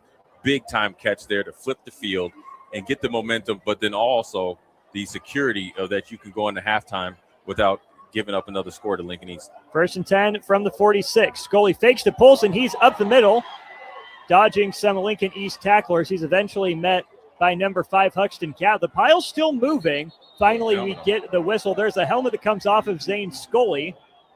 They'll probably have to come out for a play here, Jace. He got down to the 31-yard line. It's a run of 15 on 1st and 10 to move the chain. Explosive run by Scully on the RPO action. If I'm Coach Boyd, I'm a little upset because now if Scully has to go out of the game because of the lack of the play not being blown dead, now it changes your whole offensive philosophy with 2 minutes and 13 seconds left. So it would be interesting to see how they handle this on the northeast sideline if Scully has to sit out for this play, even though you have a first down and you have the momentum moving towards to get to the end zone. No harm, no foul. Quarterbacks' helmets don't typically just pop off. So into the game for at least a snap will be Devin Mersak. Helping the cause is Caleb Polson. Started the game off with a bang. A 49-yard run on the first snap from scrimmage. I would guess most people in the stadium assume this ball is going to number 0 in his bright pink cleats. Yeah, it's going to be 0 against 0. Polson against Manning here just until Scully can get back in. 1-yard run straight up the gut as predicted. But And again, if Mersak will come out. It looks like we have a timeout on the field taken by Lincoln Northeast. Rockets want to stop the clock here with 1 minute and 40 seconds to go. Want to give a big thanks to the NDOT Highway Safety Office, Played Again Sports, and the Teammates Mentoring Program for their sponsorship of high school football coverage. You know, if I'm Coach Boyd, I still am a little upset. Now you got to let it go now, right? I mean, obviously you got to be a mentor and a coach and a philosopher and all, you know, and all of the above. But I'm a little upset at that because that play probably prior to that or 2 plays ago should have been blown dead, and it wasn't. Then my quarterback's helmet comes off. Now I just had to really, like you said, everybody in the stadium knew Polson was going to get the football, even though you got a positive gain of of a yard. It really puts you behind the chains if you're trying to score, you know, a touchdown. You had to blow a timeout now. And now with and you're out of them. Now, a minute 40 seconds left. You're out of all your timeouts. And so if I'm Coach Boyd, I am settling down my offensive unit. I'm saying, okay, these are the next 2 plays or concepts that we're going to do. If we get close to out the sidelines, we have to get out of bounds. We don't have any more timeouts, and we all have to run and sprint to get on the ball. Dangerous weapons on the field for Northeast. To the near side, it's Polson and McDonald. To the far side, it's Gallagher, Montoya, and Berry. Gallagher motions left to right, flipping the formation. Scully's alone in the backfield. Quick drop. He gets it off to number 0, Caleb Polson. He turned upfield before he had it incomplete, 3rd and 9. Yeah, they always say look it in. He was thinking about splitting those defenders. He felt the presence of the safety coming down from the inside and the slot defender coming from the outside. He felt like he could catch it, turn upfield. Unfortunately for him, took his eyes off the ball. Luckily, the outside corner, didn't pick it and possibly take it back for a touchdown. So now you're at 3rd and 9. We've seen some 3rd down heroics already in this first half, Jay. We've seen 3rd and 20s completed for touchdowns. We've seen Lincoln Northeast with a 3rd and 15 conversion that got a drive rolling. So these teams are looking plenty comfortable here despite being behind the sticks. 90 seconds to go. First half, stretch play to Polson, met in the backfield by the defensive line. Coming in to clean things up is number 20. That's Tyson Hergert on the tackle. Just back to the line of scrimmage. It'll be 4th down as the clock ticks. It'll be under a minute to go by the time we get the next snap. Yeah, you got to go for a field goal or go for it. I didn't really like that play call. I think against aggressive, fast East defense that's really having that zone look back down on you, running sideways to the short side of the field probably plays into their hands. I'm sure Coach Boyd would like that play call back. First half game clock down to a minute. On to try a 47-yard field goal is August Holstein. He's 0 for 1 here today. Holstein lines it up. Kick is away. Won't have the leg. Yeah, It'll fall harmlessly to the turf just inside the goal line. That was a good rush there that kind of really sped up the process there by Northeast on that 47-yard field goal. That's a long field goal to attempt for any kicker in high school, let alone a young kicker like that for Northeast. And so the positive vibes and the drive and opportunity you have set up by Scully to Gallagher to flip the field, and you're thinking about a touchdown. Now you get the ball back to Lincoln East that has Will Manning in there, I think Cat in there, Kleebler as the quarterback, looking for Sutko to try to shake loose with 50 seconds left and 2 timeouts. Jay Foreman just set the stage for you. I'm Austin Norman. 50 seconds remaining. First half, Lincoln East 10, Lincoln Northeast 7. Quick pass out to the sideline. It's caught. That's number 7, Harrison Danowitz. He gets to the sideline out of bounds, gain of 5. Yeah, right there. You look like Gingry's, Coach Gingry is the offensive coordinator, just looking for a positive play. Get some confidence in your young quarterback. Got it out there. You got 5-yard gain. Now you can think about attacking the middle of the field. Will Manning is in the game. We saw the play action concept, pretty much a tight end seam, maybe a skinny post. The Sutko gets some action on an underneath route. He had a really good end around, some misdirection, trying to get one of their big-time playmakers the ball to try to get an explosive play and flip the field. Sutko's the inside slot guy to the near side. Keebler looks the direction of Danowitz again. It's another completion for 5+ yards, but Danowitz is still on his feet following a blocker up past midfield. He is beyond midfield. Harrison Danowitz into Rockets territory. An easy completion for Keebler. Harrison Danowitz did the rest, a gain of about 25 yards. Well, we've seen Lincoln East try to stop Barry. Now we see Lincoln Northeast really feeling good about Montoya against Sutco. Well, next thing you know, the next guy up, number 7, Danowitz, has had 2 big-time catches here in this drive before halftime. Lincoln East is not set. They're not settled. The clock is running. Clock down to 20 seconds as Keebler gets the snap, looks to the sideline to Danowitz. He catches it.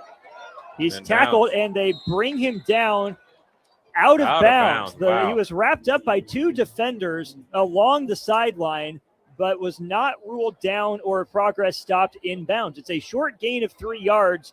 20 seconds came off the clock there between snaps, Jay, but still 2 timeouts for the Spartans. Called. They got bailed out there by the subjective caller that he was tackled out of bounds, even though he was stopped in bounds. So now for Lincoln East, you have the time for maybe 2 plays. You have 2 timeouts, so you can't even count those. You kind of you're going into halftime with money in your pocket. You want to spend it all. Keebler looks over the middle, finds Manning. Manning upended, shy of the first down. It'll be 3rd down, quick timeout from Lincoln East. 9 seconds remaining in the half. It'll be 3rd and a pair. Completion from Keebler to Manning. Give him a gain of about 5. I will tell you, Gingry's pretty crafty. 9 seconds. He's thinking about something, a play, a pass and a catch that's going to take 7 seconds so he can, get a timeout, right? Because he's going to be in the ref's ear. And what happens in this situation, Austin, he's calling the plays. You'd like the assistant coach to talk to the sideline judge or the ump or the referee and say, listen, if we make a completion, I want a timeout right away. So that means that you won't lose any time or possibly burn the whole clock going into halftime. Maybe that's why he was keeping his 2 timeouts here, trying to get two plays, 2 receptions of 9 or more yards and 2 timeouts, and try to get Mees to get a field goal approximately. If he can get 9 more yards, that puts him at the 27, 28-yard line. That's a 44-yard field goal, well within his range. And obviously they would take a touchdown going into halftime any day of the week. Meeves hit from 40 earlier in this quarter. That was about 9.5 minutes ago. Easy from 40. 9 seconds left in the half. It's Lincoln East leading by 3. 3rd and 2 to go from the 38-yard line of Lincoln Northeast. Keebler gets the snap. The lefty is looking to the right. Out of the backfield, gets it to Cat. He's dancing up the sideline. Cat quickly gets out of bounds. Good clock awareness there, Jay. The clock would have stopped to move the chains, but Huxton Cat does a great job of getting to the sideline at the 25-yard line. 3 seconds on the clock. Here we go. That was a good job by Cat, making somebody miss, getting up the numbers, and then getting to the sidelines and getting down the bounds with enough time for Gingry to call a timeout and get Meeves another attempt at a 42-yard field goal. I think his range, Austin, just looking at his power from his leg, is within 50 yards. So 42 yards, leg strength-wise, is not a problem. Accuracy-wise, is going to come down to how he, obviously executes the kick. And the one thing I was going to say, Austin, we saw 2 kicks missed down here, right? When you look at the south end zone, or if we're looking here, you have more light because you have the scoreboard, whereas you're kicking towards a different background. You have obviously the Student Athletic Development Center. You don't have as much lighting, so maybe your depth perception or your aiming is off, and also you're kicking from the hash.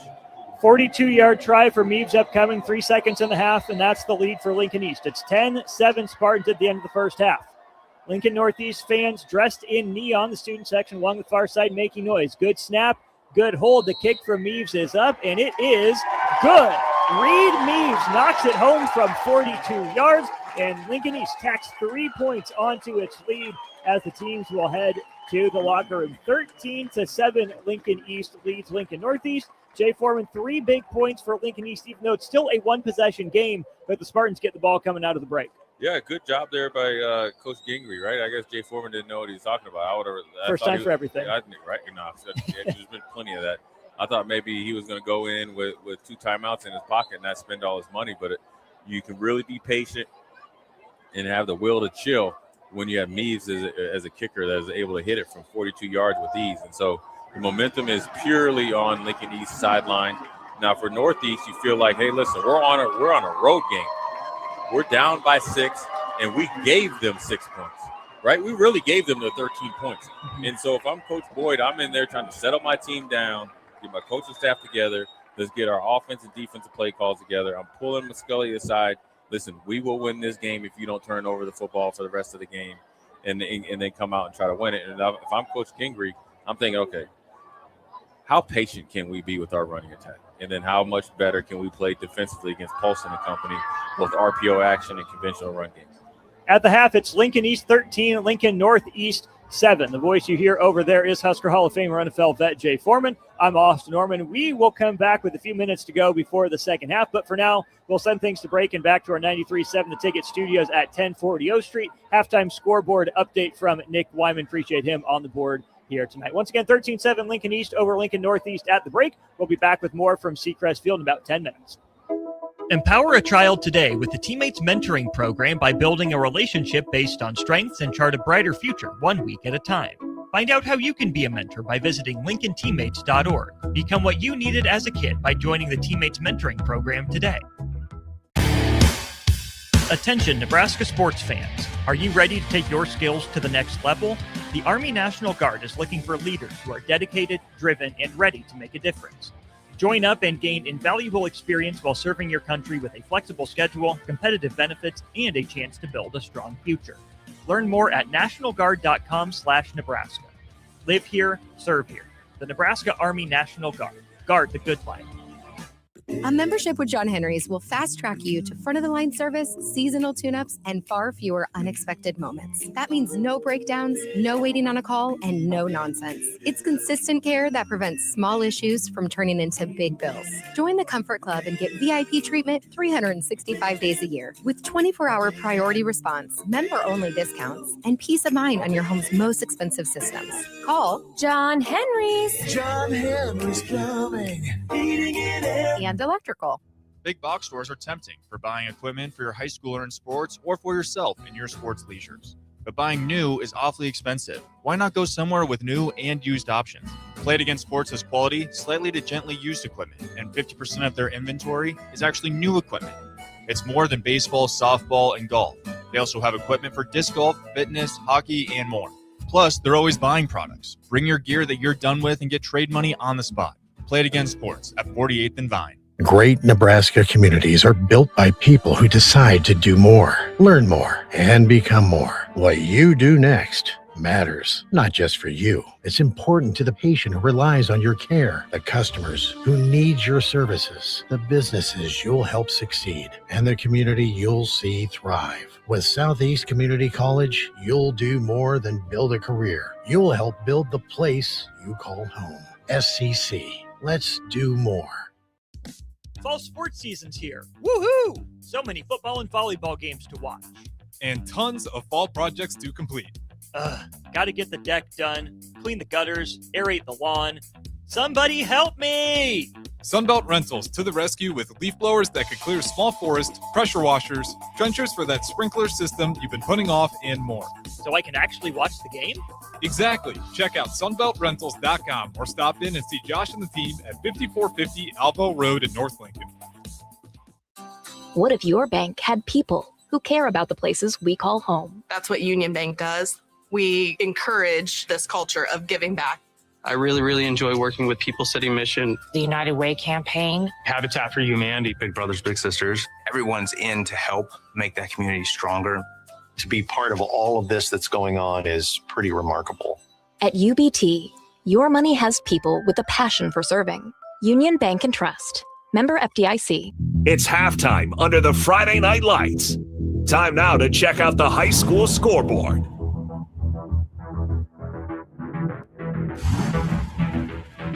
Welcome in back to the 93.7 Ticket Studios. Nick Wyman hanging out with you here, holding down the board at halftime over at Seacrest Field. You got Lincoln East leading Lincoln Northeast 13-7. There are a couple of long field goals to help the Spartans over that. A couple turnovers, costly turnovers in the first half by the Rockets have given Lincoln East live. A quarterback change, a little bit of spark on offense for the Spartans. 13-7 in that one between the Spartans and the Rockets. Looking around the rest of the landscape in high school football here over the next couple of minutes, you have Lincoln Northwest after their loss week 1 to Standing Bear, the Grizzlies. Lincoln Northwest leading Omaha Northwest in the first half, 42-0 in that one, as it looks like the Falcons are well on their way to their first win in Class A state football history. Along with the Bennington Badgers, they're debuting in Class A. They're defeating the other team right now at halftime. 28-13 with the Badgers leading Elkhorn North in that one in the battle of two of the newest teams in Class A football. Lincoln North Star trailing Norfolk as the Panthers lead that one 24-15, just starting the second half there. Omaha West Side, one of the top teams, premier teams in Class A football, dominating Creighton Prep in that one 42-3 in the third quarter, about halfway through that one. And then, like I said, Lincoln East leading 13-7 there. In Class B, Waverly, the reigning defending Class B state champions, holding a commanding lead over the other Vikings of Class B football in Grand Island Northwest, 42-7 in that one right now with about 10 minutes left in the fourth quarter. All Waverly Vikings in that one. Over in Class C1, you have Gothenburg holding the lead over Cozad, 14-0. With just a minute remaining in the second quarter. Moving over to the C2, we have a final score, the first of many from tonight. Valentine picking up their first win of the season, 36-6 over Summerlin over there in Summerlin. Moving over to the 8-man ranks, you have a couple of games going on tonight. Howells Dodge holding a commanding lead over Bloomfield, 34-0 in the second.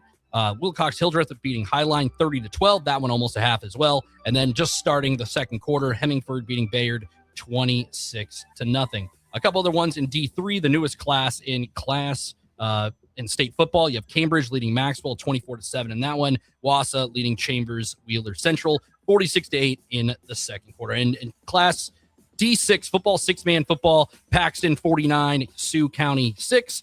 McCool Junction leading Giltner 27-14 at the halftime break. Garden County dominating in the first half over Hay Springs 42-0. And then Creek Valley and Minutair tied up in the first quarter 13-13 in that one. So those are the scores, and look around in the high school football ranks. Reminder, game going on right now, Lincoln East leading Lincoln Northeast 13-7 in that one. Lincoln Northeast came out, no score in the first quarter, a lot of punts going on, but came out and scored later on in the second quarter, right off the bat, first play of the second quarter. Some fumbles in your own territory lead to Lincoln East getting some momentum, scoring one time, but also a couple of 40-plus yard field goals leading the way for the Spartans. So that is all we have here on the high school scoreboard halftime report. We're going to send it back out to Austin Orman and Jay Foreman on the call out at Seacrest Field as we are seeing Lincoln East lead 13-7 over the Rockets over at Seacrest Field. We'll send it back out to Austin Orman right now.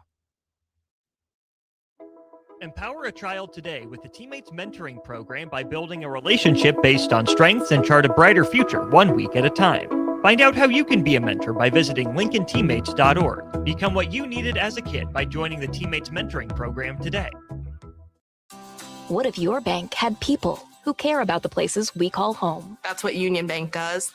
We encourage this culture of giving back.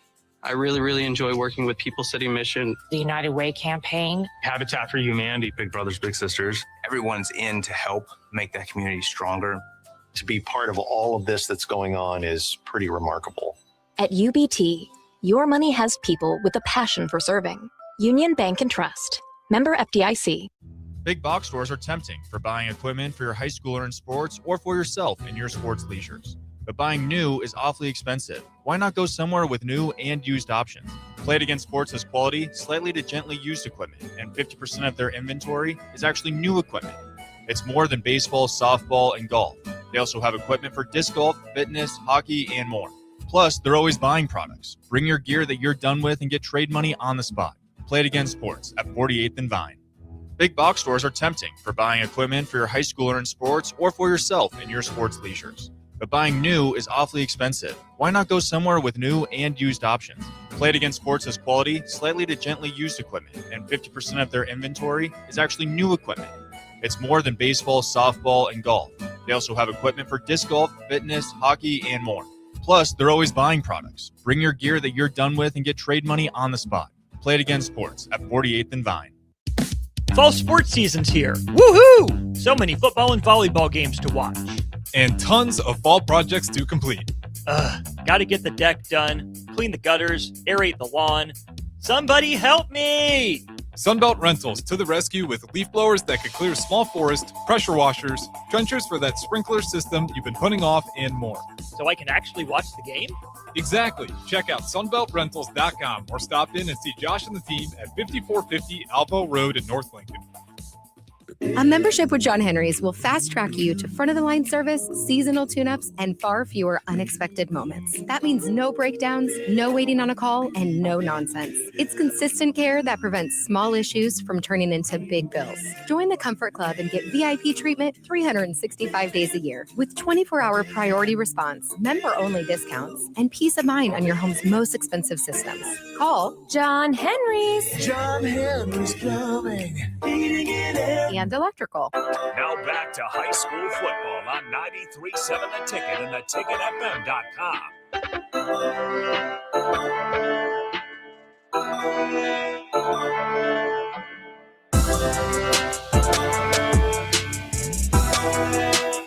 Field Austin Norman, Jay Furman. Appreciate a couple of Husker legends stopping by the booth in their own way. Jason Peter before the game. Coach Bill Bush out here watching some late night football ahead of early break in the You just morning. never know who you're going to see up here in the 93.7 The Ticket the booth over here at Seacrest Field. But it's always good to have Bill Bush come in, talk a little ball, seeing the same things. He's down there, and obviously he's seen the same things we're seeing up here. We got a perfect view of the back of Coach Bush's head from up here, but luckily we are more focused on the game. Speaking of that, Jay, it's a 13-7 lead for Lincoln East. You can say it's been an opportunistic game for the Spartans. They've capitalized off of a pair of forced fumbles, certainly gaffes and miscues by the Lincoln Northeast quarterback. That is Zane Scully. Tried to do a little bit too much there along the far sideline and then a botched exchange. That's led to 10 points for Lincoln East in a game that they have 13 in. Yeah, I mean, look, the wily veteran and Coach Gingrey is just hanging around. He's been in this situation before.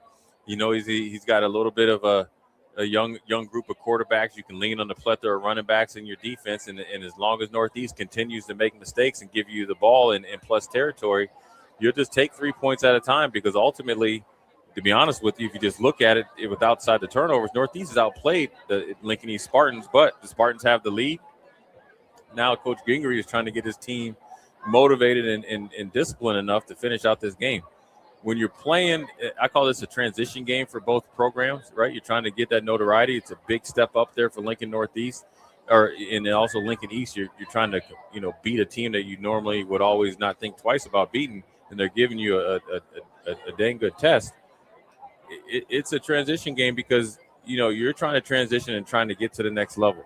You've been the champ when you're the East, you're Lincoln East Spartans for the last 3 or 4 years. No matter what anybody says, how many people go to Division I from other schools, you've beaten them and outcoached them primarily, for the last 3 years. And now you have Lincoln Northeast, an upstart program led by Coach Boyd, and a really good coaching staff is giving you all they can handle.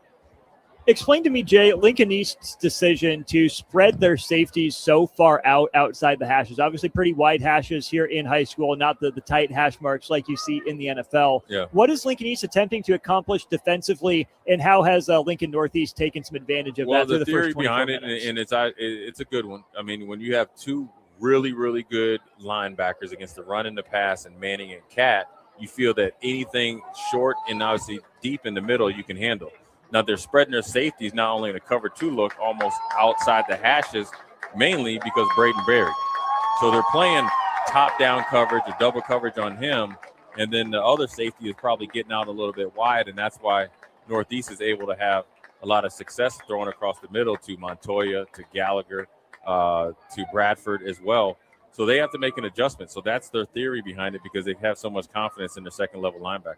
On the flip side of things then, for Northeast, it's been explosive plays. The first snap of the game, a 49-yard run for Caleb Polson. There's a 45-yard completion from Scully to Montoya. Also have the 11-yard touchdown catch by Polson, and some other big plays mixed in there as well. Northeast has been able to hit some explosive plays, but only Jay been able to finish off that one drive early in the second quarter. Yeah, and we didn't even really get a good picture of that, because it was so quick coming out of the first quarter transition timeout. So if I'm Northeast, I'm like, look, we've been going up and down the field, not with ease, but we've been really, really consistently moving the ball against the Spartans defense. So we got to stop punching ourselves in the face, aka turning the ball over and inept times in plus territory, negative territory, and we'll come out victorious. We feel good defensively. We've been able to do a good enough job against the run, and definitely a good job against the pass. And so if I'm Lincoln Northeast, it's got to be more of the same, but we need a defensive stop here coming out of halftime. It'll be Lincoln East ball coming out of the halftime break. Right down in front of us, warming up for the Spartans, is number 1, Brennan Greash, who came in after a couple of series in relief of starting quarterback Thad Keebler. We'll go ahead and step aside, bring things back here in about 90 seconds, get you ready for the second half. 93.7 The Ticket, ticketfm.com. Sports remind us what's possible when we believe in each other, when teamwork and trust matter just as much as talent. On and off the field or court, we're stronger when we work together. That's why at UBT, your money has people who have your back. From financial coaching and goal setting to home loans and business support. Success happens when you've got the right team, and you'll find yours at UBT. Union Bank and Trust, Equal Housing Lender, member FDIC. Big box stores are tempting for buying equipment for your high schooler in sports or for yourself in your sports leisures. But buying new is awfully expensive. Why not go somewhere with new and used options? Played Against Sports has quality, slightly to gently used equipment, and 50% of their inventory is actually new equipment. It's more than baseball, softball, and golf. They also have equipment for disc golf, fitness, hockey, and more. Plus, they're always buying products. Bring your gear that you're done with and get trade money on the spot. Played Against Sports at 48th and Vine. Visit any part of Southeast Nebraska, and you've seen the impact of an SCC grad. At Southeast, we're redefining the community college experience. You'll do more than build a career. You'll build the place you call home. An SCC grad had an expert who did more to build them up, to focus their drive, to shape their resolve.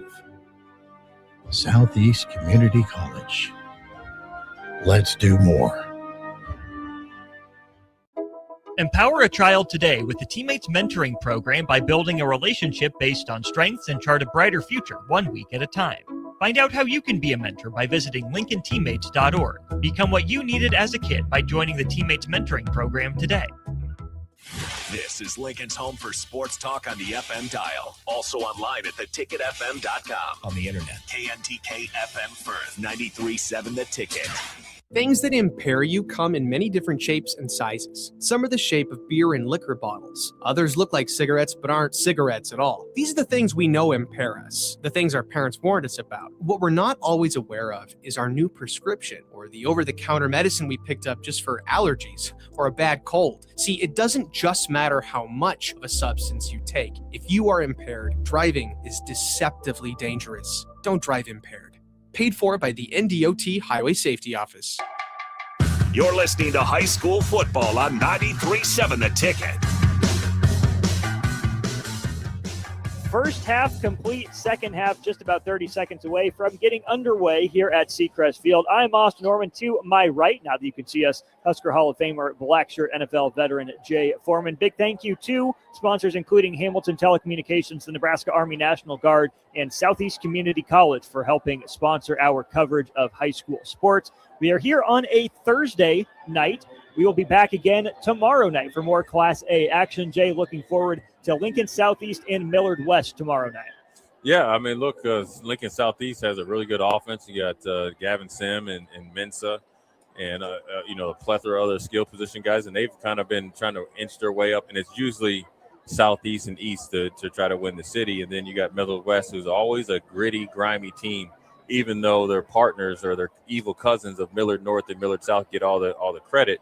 Millard West is going to try to come down here and pull the upset. So look for Southeast to be very, very good offensively and obviously very athletic on the defensive side and try to close them out early.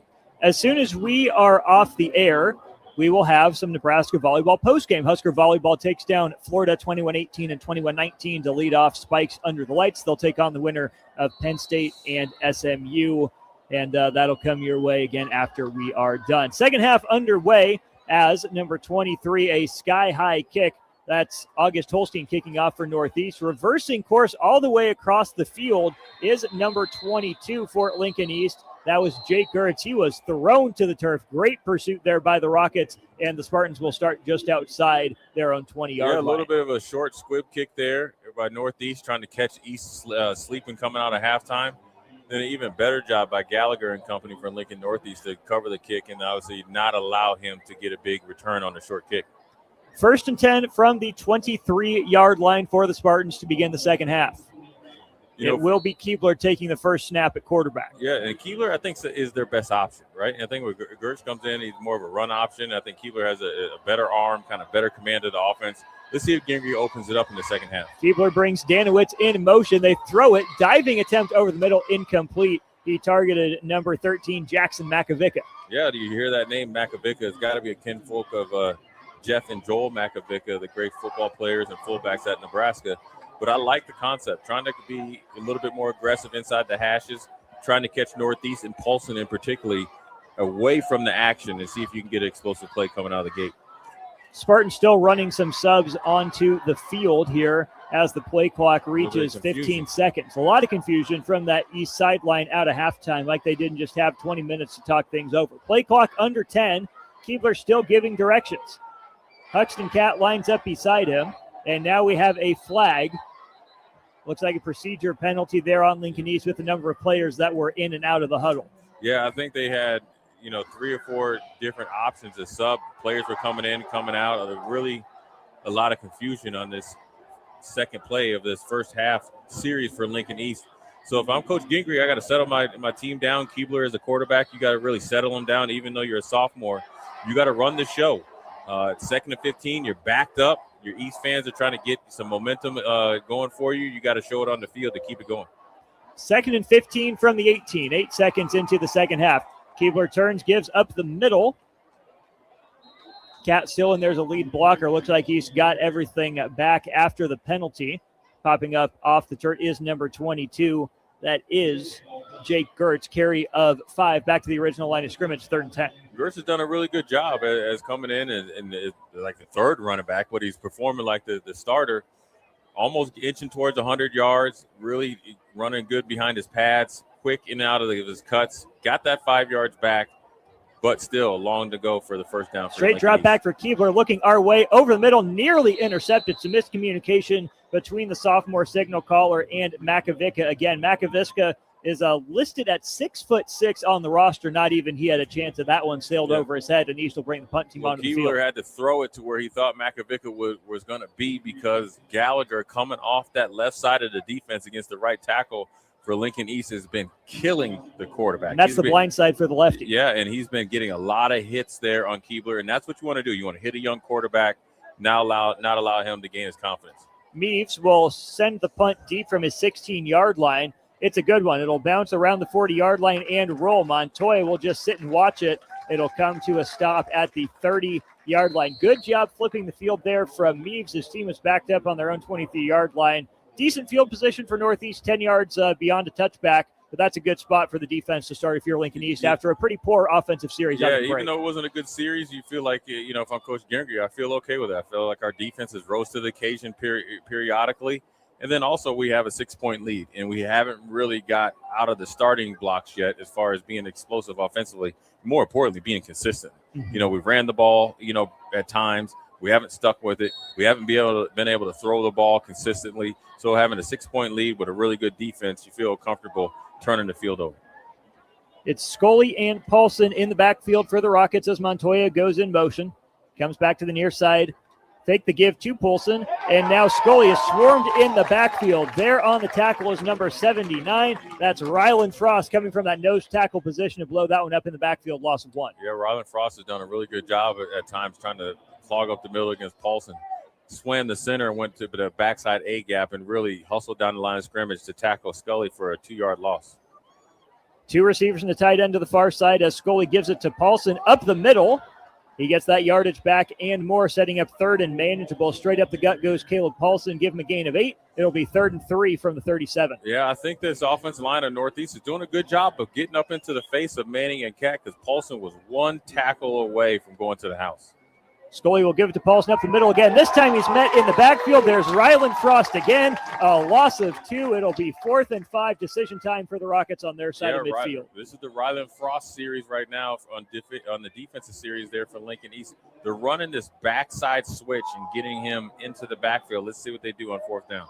4th and 5, and Lincoln East offense stays on the field right up to the line of scrimmage. Scully faked a hard count a couple times. Play clock halfway expired, down to 20. Now Scully hustles up to the line of scrimmage. Lincoln East does not appear to be fooled.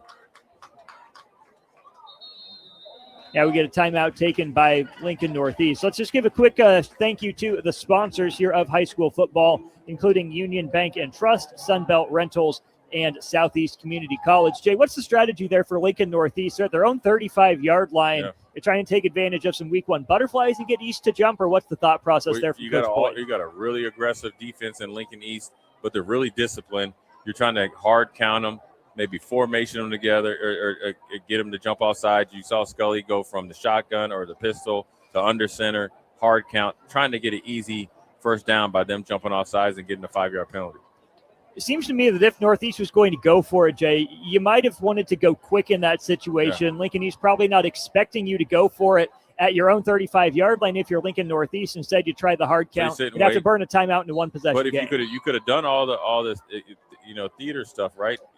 Under center, be off in the pistol. You could even motion some, and then Scully, if he's a good enough punter, you could have just put him back there in the shotgun and snap the ball and punt it and really turn the field over, because the Lincoln East safeties were actually creeping up to the line of scrimmage because they were potentially thinking Paulson was going to get the ball. Into punt on 4th and 5 is Chance Hilker, wearing number 31. Flashes his hands, gets the snap. The righty boots it straight up the middle of the field. He'll split the safeties. Going back to get it is Danowitz. He's at the 30-yard line and tripped up there. Nice open field tackle on that far side. Once again, it's number 11, Jarvis Lott, but he's in some pain, Jay, hopping off toward the sideline. Well, those cramps come on you a lot, man. I was going to say, for a lot of these players out here, this is young players, if you're listening, you have some games both here and in Lincoln and a couple in the Metro.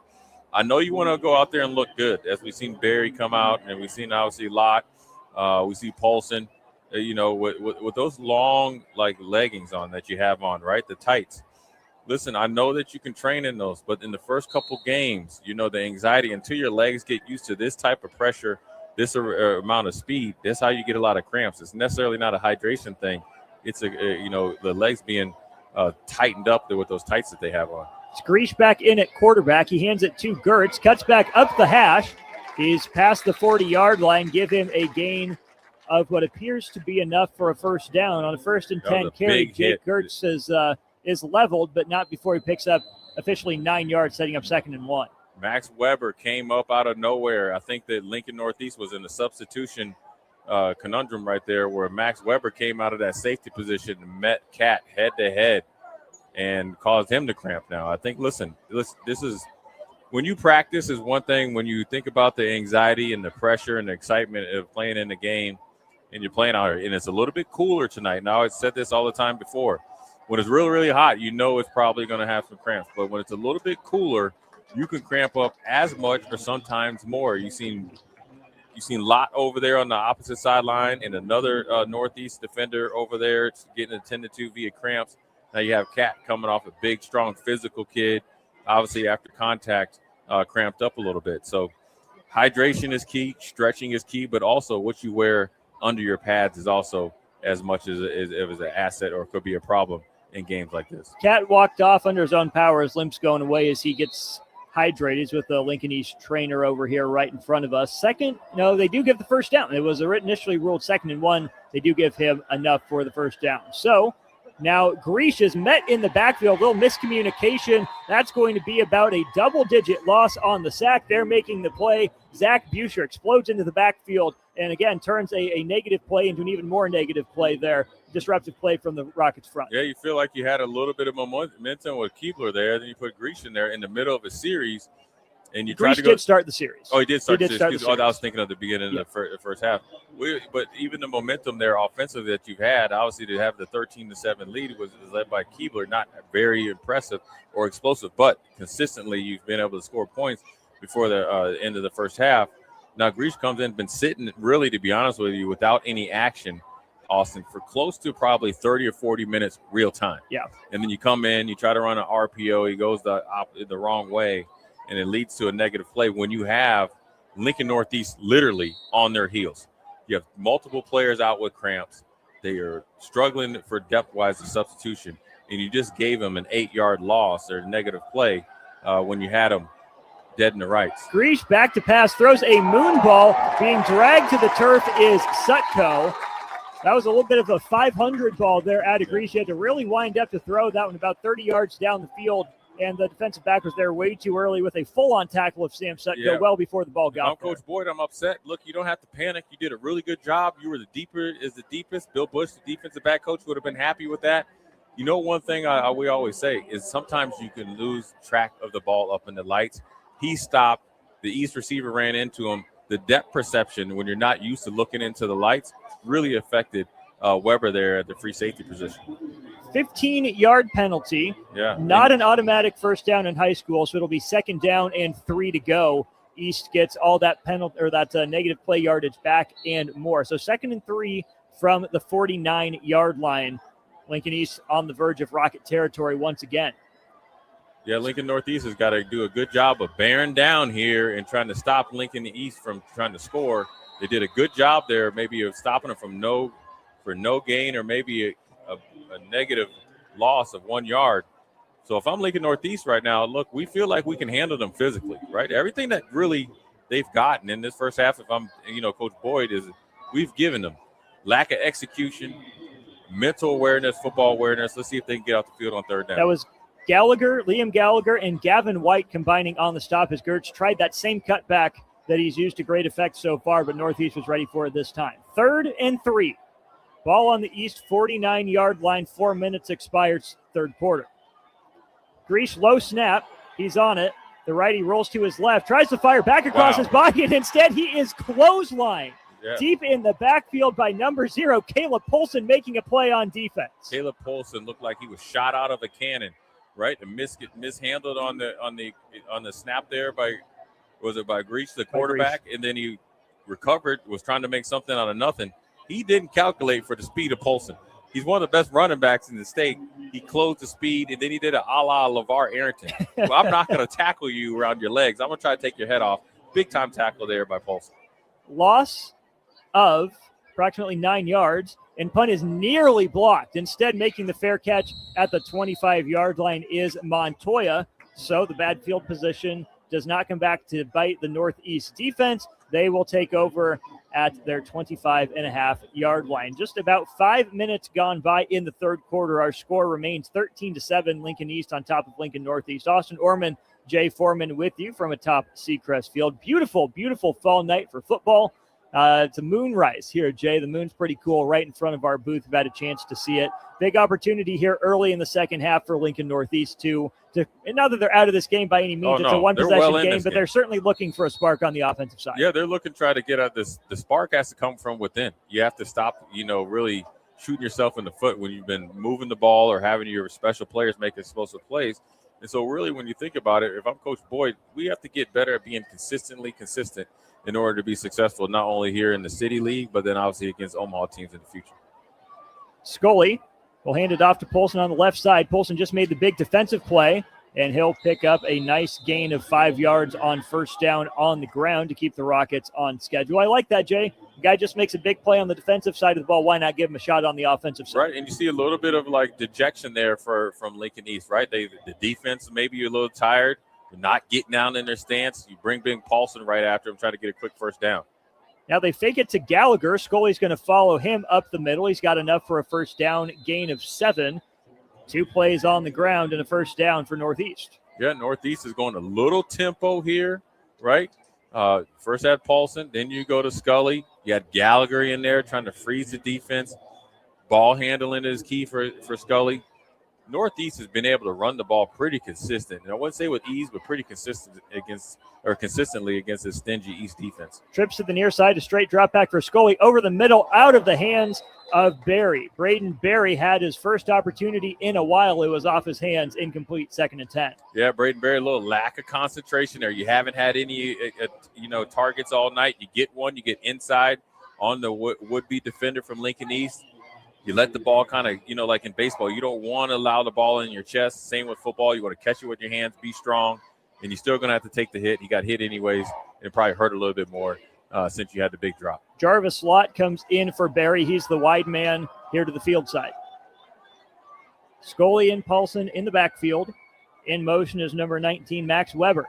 Scully keeps, goes right, bounces left, breaks a tackle. He's got a first down and more, lowers the shoulder on the defensive back. That's Brennan Grease. And a Zane 15-yard Scully penalty. will get 15 yards added on to that 20-yard run, and Lincoln Northeast is in business. Yeah, Scully right there dipped in and out of on the RPO, got outside, got up the sideline, and looked up Grease on the sideline. When you look him up, that means you're not going out of bounds. Grease didn't like that. Threw him extra, or a little bit of giving them the business outside on the sidelines, an extra 10 or 15 yards there on top of the run. From the 38 to the 38. Yeah, I think they still have They'll to mark it at the 45, rather. The skirmish is the 38, so it'll be a pickup of 17 before the 15-yard penalty ought to move this ball down near the Lincoln East 30-yard line. Right. So if I'm Coach Boyd, I'm thinking, okay, look, we've been down here. We've been we gotta start cashing in here, and we've been able to move the ball. We think now. Look, I will say this: when you look at the body language of Lincoln Northeast, they're ready to go. Look at Lincoln East; they're walking up to the line of scrimmage defensively. If I'm Lincoln Northeast, I see a little bit of blood in the water. I am trying to really, really drop the hammer on this East Spartan defense. Two receivers to the near side as a tight end to the top as Scully gets the quarterback keep. He's ahead for a first down again. The ground game working for Lincoln Northeast. Instead of going to Polson, Jay, it's Zane Scully taking matters into his own hands early in the second half. Adjustments happen at halftime. We were talking about it. I always say it happens every single series during the game, but there's a big adjustment coming out of halftime.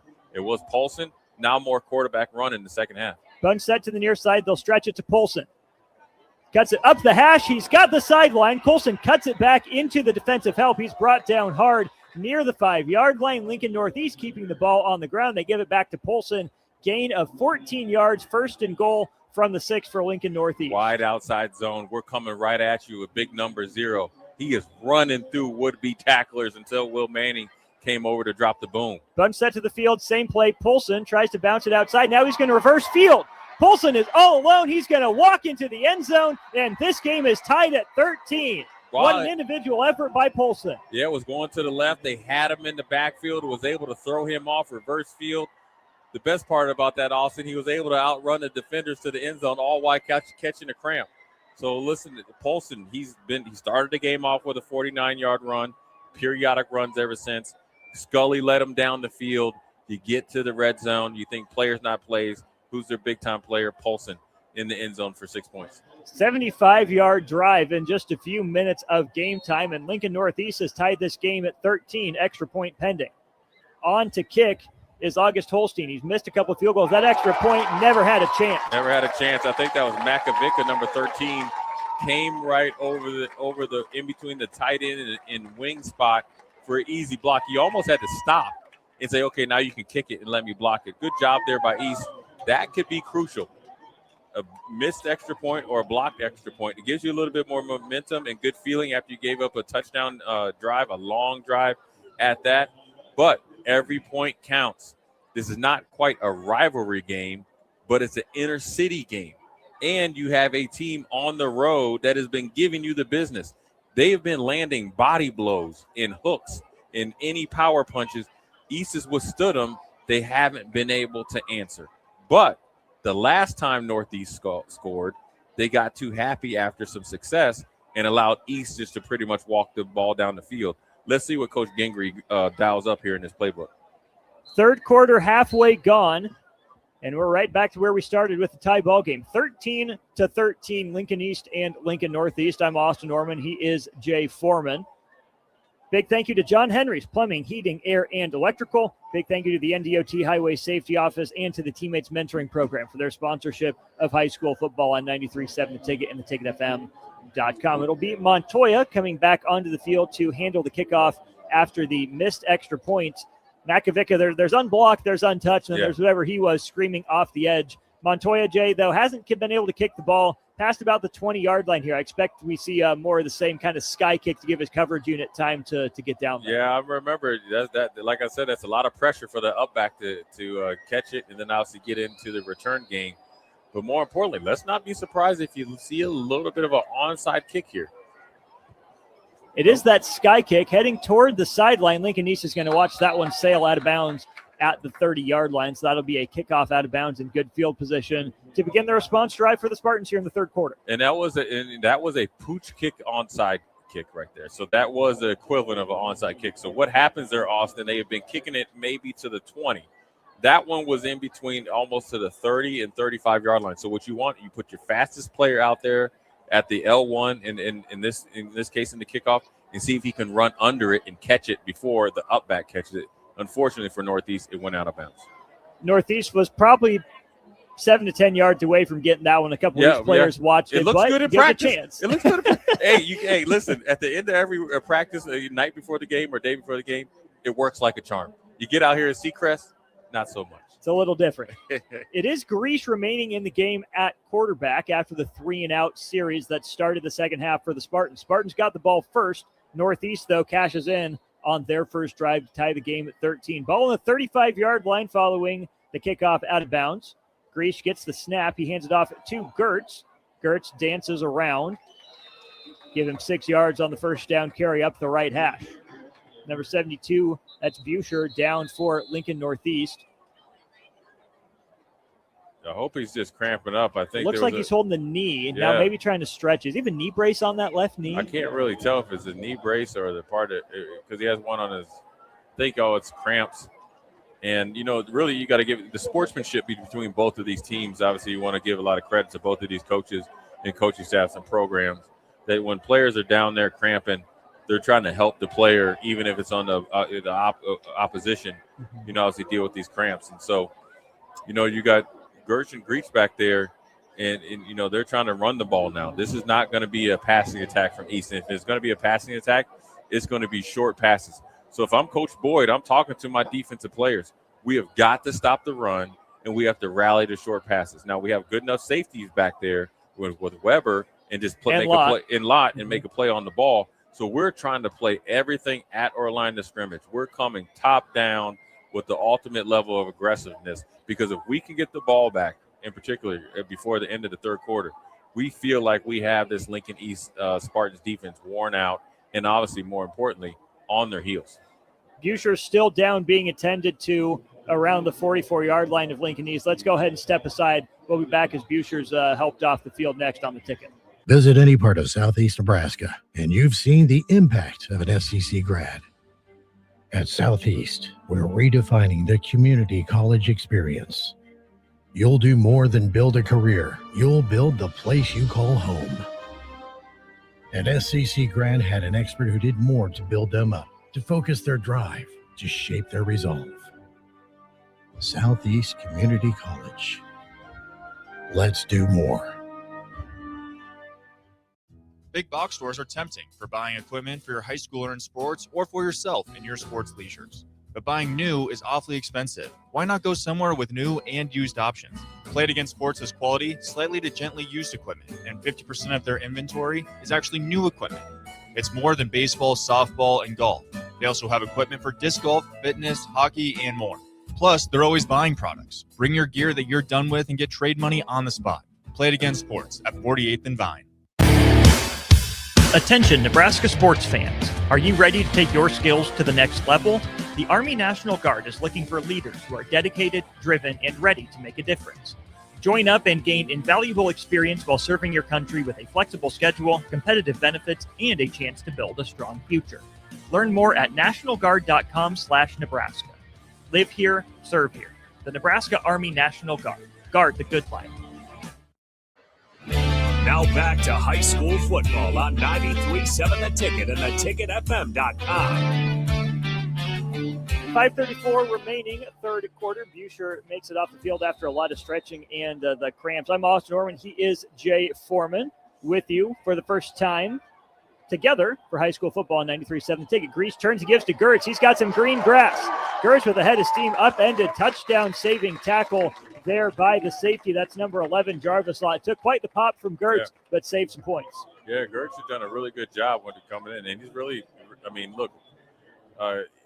really has taken over the running back spot. I mean, his third one off the bench or the third option has really paid dividends. He does a really good job of really attacking the line of scrimmage, keeping his pads square, making it hard for this Northeast defense if they don't get instant penetration to really get a hold of him. And once he gets going, he's not looking to avoid you there when you get to the third level.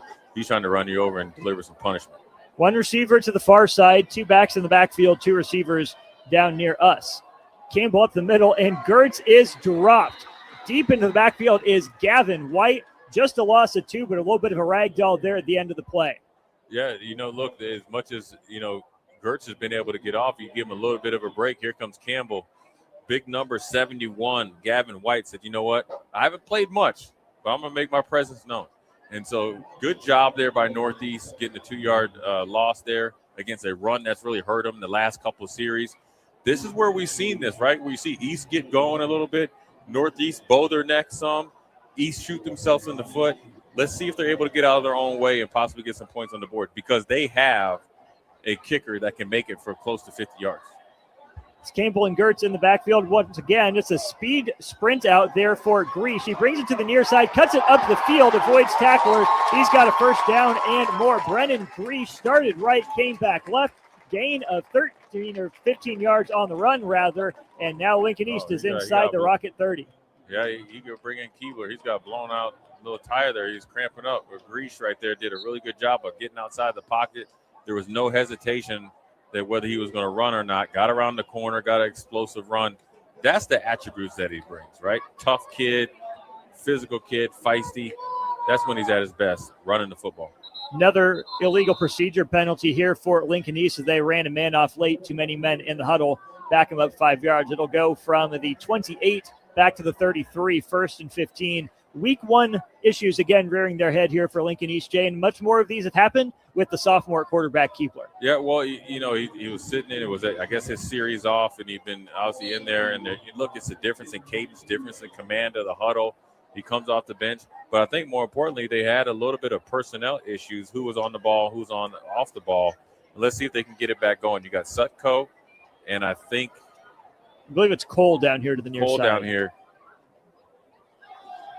It's a handoff to Campbell. He's dragged by his jersey by Gavin White. What a play there at the line of scrimmage. White got a hold of that left shoulder pad of the jersey, held on, went for a little bit of a ride, but ultimately stops Campbell for no gain, 2nd and 15. Yeah, that's a big, strong kid there in White to get a running back that's as strong as Campbell is. Tackle him with one hand, gather him in with the other, ripped his undershirt off. You can see him trying to fix, or you see Keebler trying to fix his shoulder pads. Listen, he gets his hands on you. You're not going anywhere after that. Good tackle there by White. Play clock at 15, game clock under 3 minutes, third quarter, tie game 13-all. Keebler looks over the middle and way out in front of Makovica. Again, a little quick toss there from Keebler, Jay, looking over the middle. His receiver wasn't ready for it. Yeah, it's almost like he's throwing it with his eyes closed, or just throwing it, getting in and throwing it. And what is causing Keebler to rush his throw is the pass rush by the defensive line of Northeast. That's White and company and Gallagher are instantly getting in his face on that play action pass. So how do you slow that down? You got to really sell that run game to slow this defense down. If you're just getting in and throwing it, you're not giving not only yourself a chance, but let alone the receiver to get open and get a big time play. 3rd and 13, play clock down to 5. Keebler gets the snap. It's a straight drop back for the sophomore lefty.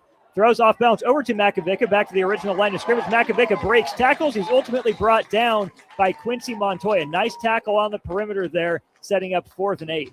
Yeah, good job there by Makovica, making one defender miss. Now you let Gingrey make a choice. He's being aggressive at home. You have another quarter and some change to make it up, and you have the ultimate equalizer and a kicker. I kind of like this call. It's a 42-yarder. 42-yarder. He's made that one before. I probably take the points because we're at home, but I like Gingrey being a little aggressive. 4th and 7 from the 25. 2 minutes to go, third quarter. Keebler with Gertz to his right. Gets the snap of the 30, drops back. He's looking to the top. Pass is in the turf, incomplete. And Lincoln Northeast will take over on downs. The Rockets defense holds once again. I don't know if I like that play call. I would have rather seen you give the ball to Gertz. He's been running up and down the field since he's came off the bench, right? And he's rested, right? We had Campbell in there. And so I would have liked to see Gertz get the ball, considering that Catwell hasn't gotten a lot of run. I think you can get 5 yards with Gertz, and you've been doing it pretty readily. That's what I'm talking about, right? You have a big run there by Gertz. Then you had Gertz first, then Gertz. And Grease comes in, gets the right cramps. here makes the big run. He goes out, and then you stymie yourself, right? You miss a pass, right? A predetermined pass, legal procedure penalty. We might have a delay of game coming out of the timeout here, Jay. That's all right. You don't need that anymore. The back judge was attempting to pump the play clock. They finally did it. So it'll be Scully and Hanlon with plenty of time on the play clock. Straight give to Scully. He stood up at the line of scrimmage, bounces off a tackle. The pursuit to the sideline. He's ushered out of bounds by a trio of defenders there for Lincoln East. Short gain of 1 on first down, 2nd and 9. You know, the first half, I felt like the RPO action with Scully keeping the ball was just primarily to give Paulson a little bit of break. Then you had Hanlon come in. Now I think they're actually trying to run it to punish you. Scully got stopped there for a 1-yard loss. 2nd and 9, they give to Hanlon up the middle. Give him 4, setting up a 3rd and manageable. It'll be 3rd and 5 from the 30-yard line of Lincoln Northeast. If I'm Coach Boyd, I might try to see this. 31 seconds left. I could probably, if I get this first down, I'm going to try to go, obviously flip the field and let it go through the quarter. I feel Northeast feels like they are winning the physical advantage at the line of scrimmage against this Lincoln East defense. Trips to the near side. They'll stretch it with Hanlon. Bounces off a couple tackles. He's getting to the sideline. There's a holding call on Lott out here near the sideline as Hanlon runs out of bounds. He had plenty of yardage for a first down, but what appears to be a hold on the perimeter will bring this back with 60 seconds left in the third quarter. That's a good job by Lincoln East, number 7. Harrison Danowitz. Danowitz drawing the flag. They call it flop in basketball, throwing his flail in his hands and forcing the refs to throw it. That was not a holding penalty. But more importantly, Hanlon gave you double dead leg service a la Emmett Johnson for explosive run. Now it's going back here. What does Coach Boyd dial up now with 1 minute left in the third quarter? 10 yards from the spot. That's a We'll big put penalty. this at the original line of scrimmage at the 25 and bring up a 3rd and 10 with 1 minute left to go in the third quarter. Ball game tied at 13. That's a big penalty, but you feel like, what you've done in the RPO action, Polson's back in the game, so you have that option out of the backfield. You have Gallagher, you have Lott in here, and so you feel like offensively you could pick up 10 yards against his zone defensive East. Scully and Polson in the backfield together. Scully looks Polson's way, has to climb the pocket, evade pressure, tucks the ball into his right arm, runs into a swarm of Lincoln East defenders. Give credit to Will Manning on the tackle. Gain of 7, 4th and 3. We will need to see another snap here in the third quarter. 45 seconds on the game clock, 35 on the play. And that's what you're afraid of, Coach Boyd. You had that first down. You would have been able to go into the fourth quarter with a free timeout, settle your team down, get a couple play calls. Now you got to punt the ball back to East. Now, East is not the same East as it's been over almost the last decade, from Noah Walters at quarterback and that prolific offense to the Worsley, where him and Dash Bauman were really, really good, 1-2 tandem and being very explosive. Right now you have a really good running attack and a good offensive line and quarterbacks in transition. So if I'm punting this at Northeast, I'm not wary of the offense and instant scoring. Delay of game penalty on Lincoln Northeast. Some miscommunication issues from that east sideline. I say east sideline. I shouldn't say that. The far sideline from us. It'll be a 5-yard penalty, bringing up what will be a 4th and 8. 5 seconds remaining here in the third quarter. Ball game's tied at 13. Lincoln East, the home team in their baby powder blues. Lincoln Northeast in all whites aside from the black helmet. Clock will roll, and the snap won't get off. That'll be the end of the third quarter with the score tied at 13 apiece. 12 minutes to determine a winner in week 1 in Class A high school football at Seacrest Field. Spartans 13, Rockets 13. Austin Norman, Jay Foreman with you. We'll be back in 60 seconds to more Class A action. Fourth quarter upcoming on the ticket. Fall sports season's here. Woohoo! So many football and volleyball games to watch. And tons of fall projects to complete. Got to get the deck done, clean the gutters, aerate the lawn. Somebody help me! Sunbelt Rentals to the rescue with leaf blowers that could clear small forest, pressure washers, trenchers for that sprinkler system you've been putting off, and more. So I can actually watch the game? Exactly. Check out sunbeltrentals.com or stop in and see Josh and the team at 5450 Alvo Road in North Lincoln. Learning isn't meant to be ordinary. It's meant to challenge you, inspire you, prepare you, and Open doors you never imagined. Whether you're pursuing your first career, changing directions, or exploring your options, you deserve an experience that's built around where you want to go, not where others might expect you to stop. At Southeast Community College, you'll find more than a place to learn. You'll find a place to become, because we do community college different. SEC, let's do more. Welcome back to high school football on 93.7 The Ticket and theticketfm.com. Fourth quarter at Seacrest Field. Lincoln East 13, Lincoln Northeast 13. 12 minutes to go in week one action here from Seacrest Field. I'm Austin Norman. He is Jay Foreman.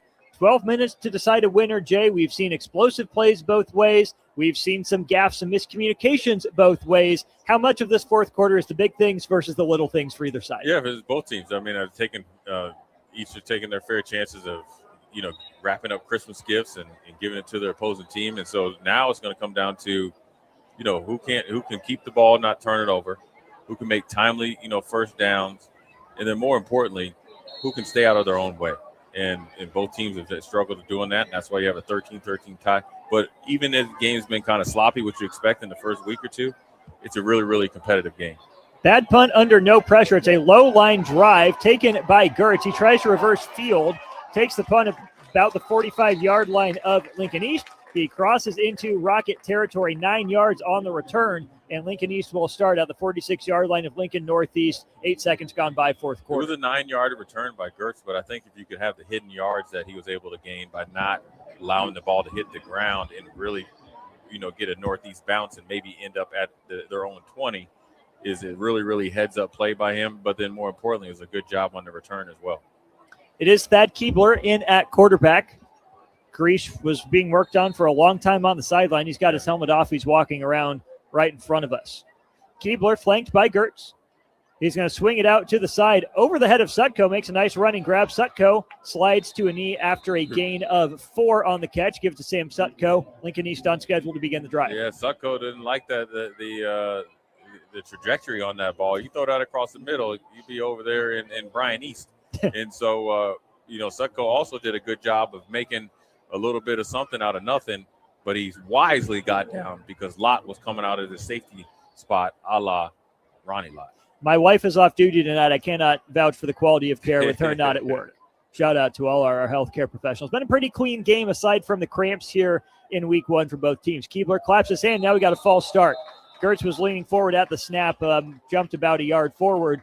Undo the 4-yard completion. It'll be 2nd and 11. Yeah, but you get that with Keebler, right? I feel like he has a better command of the quarterback position.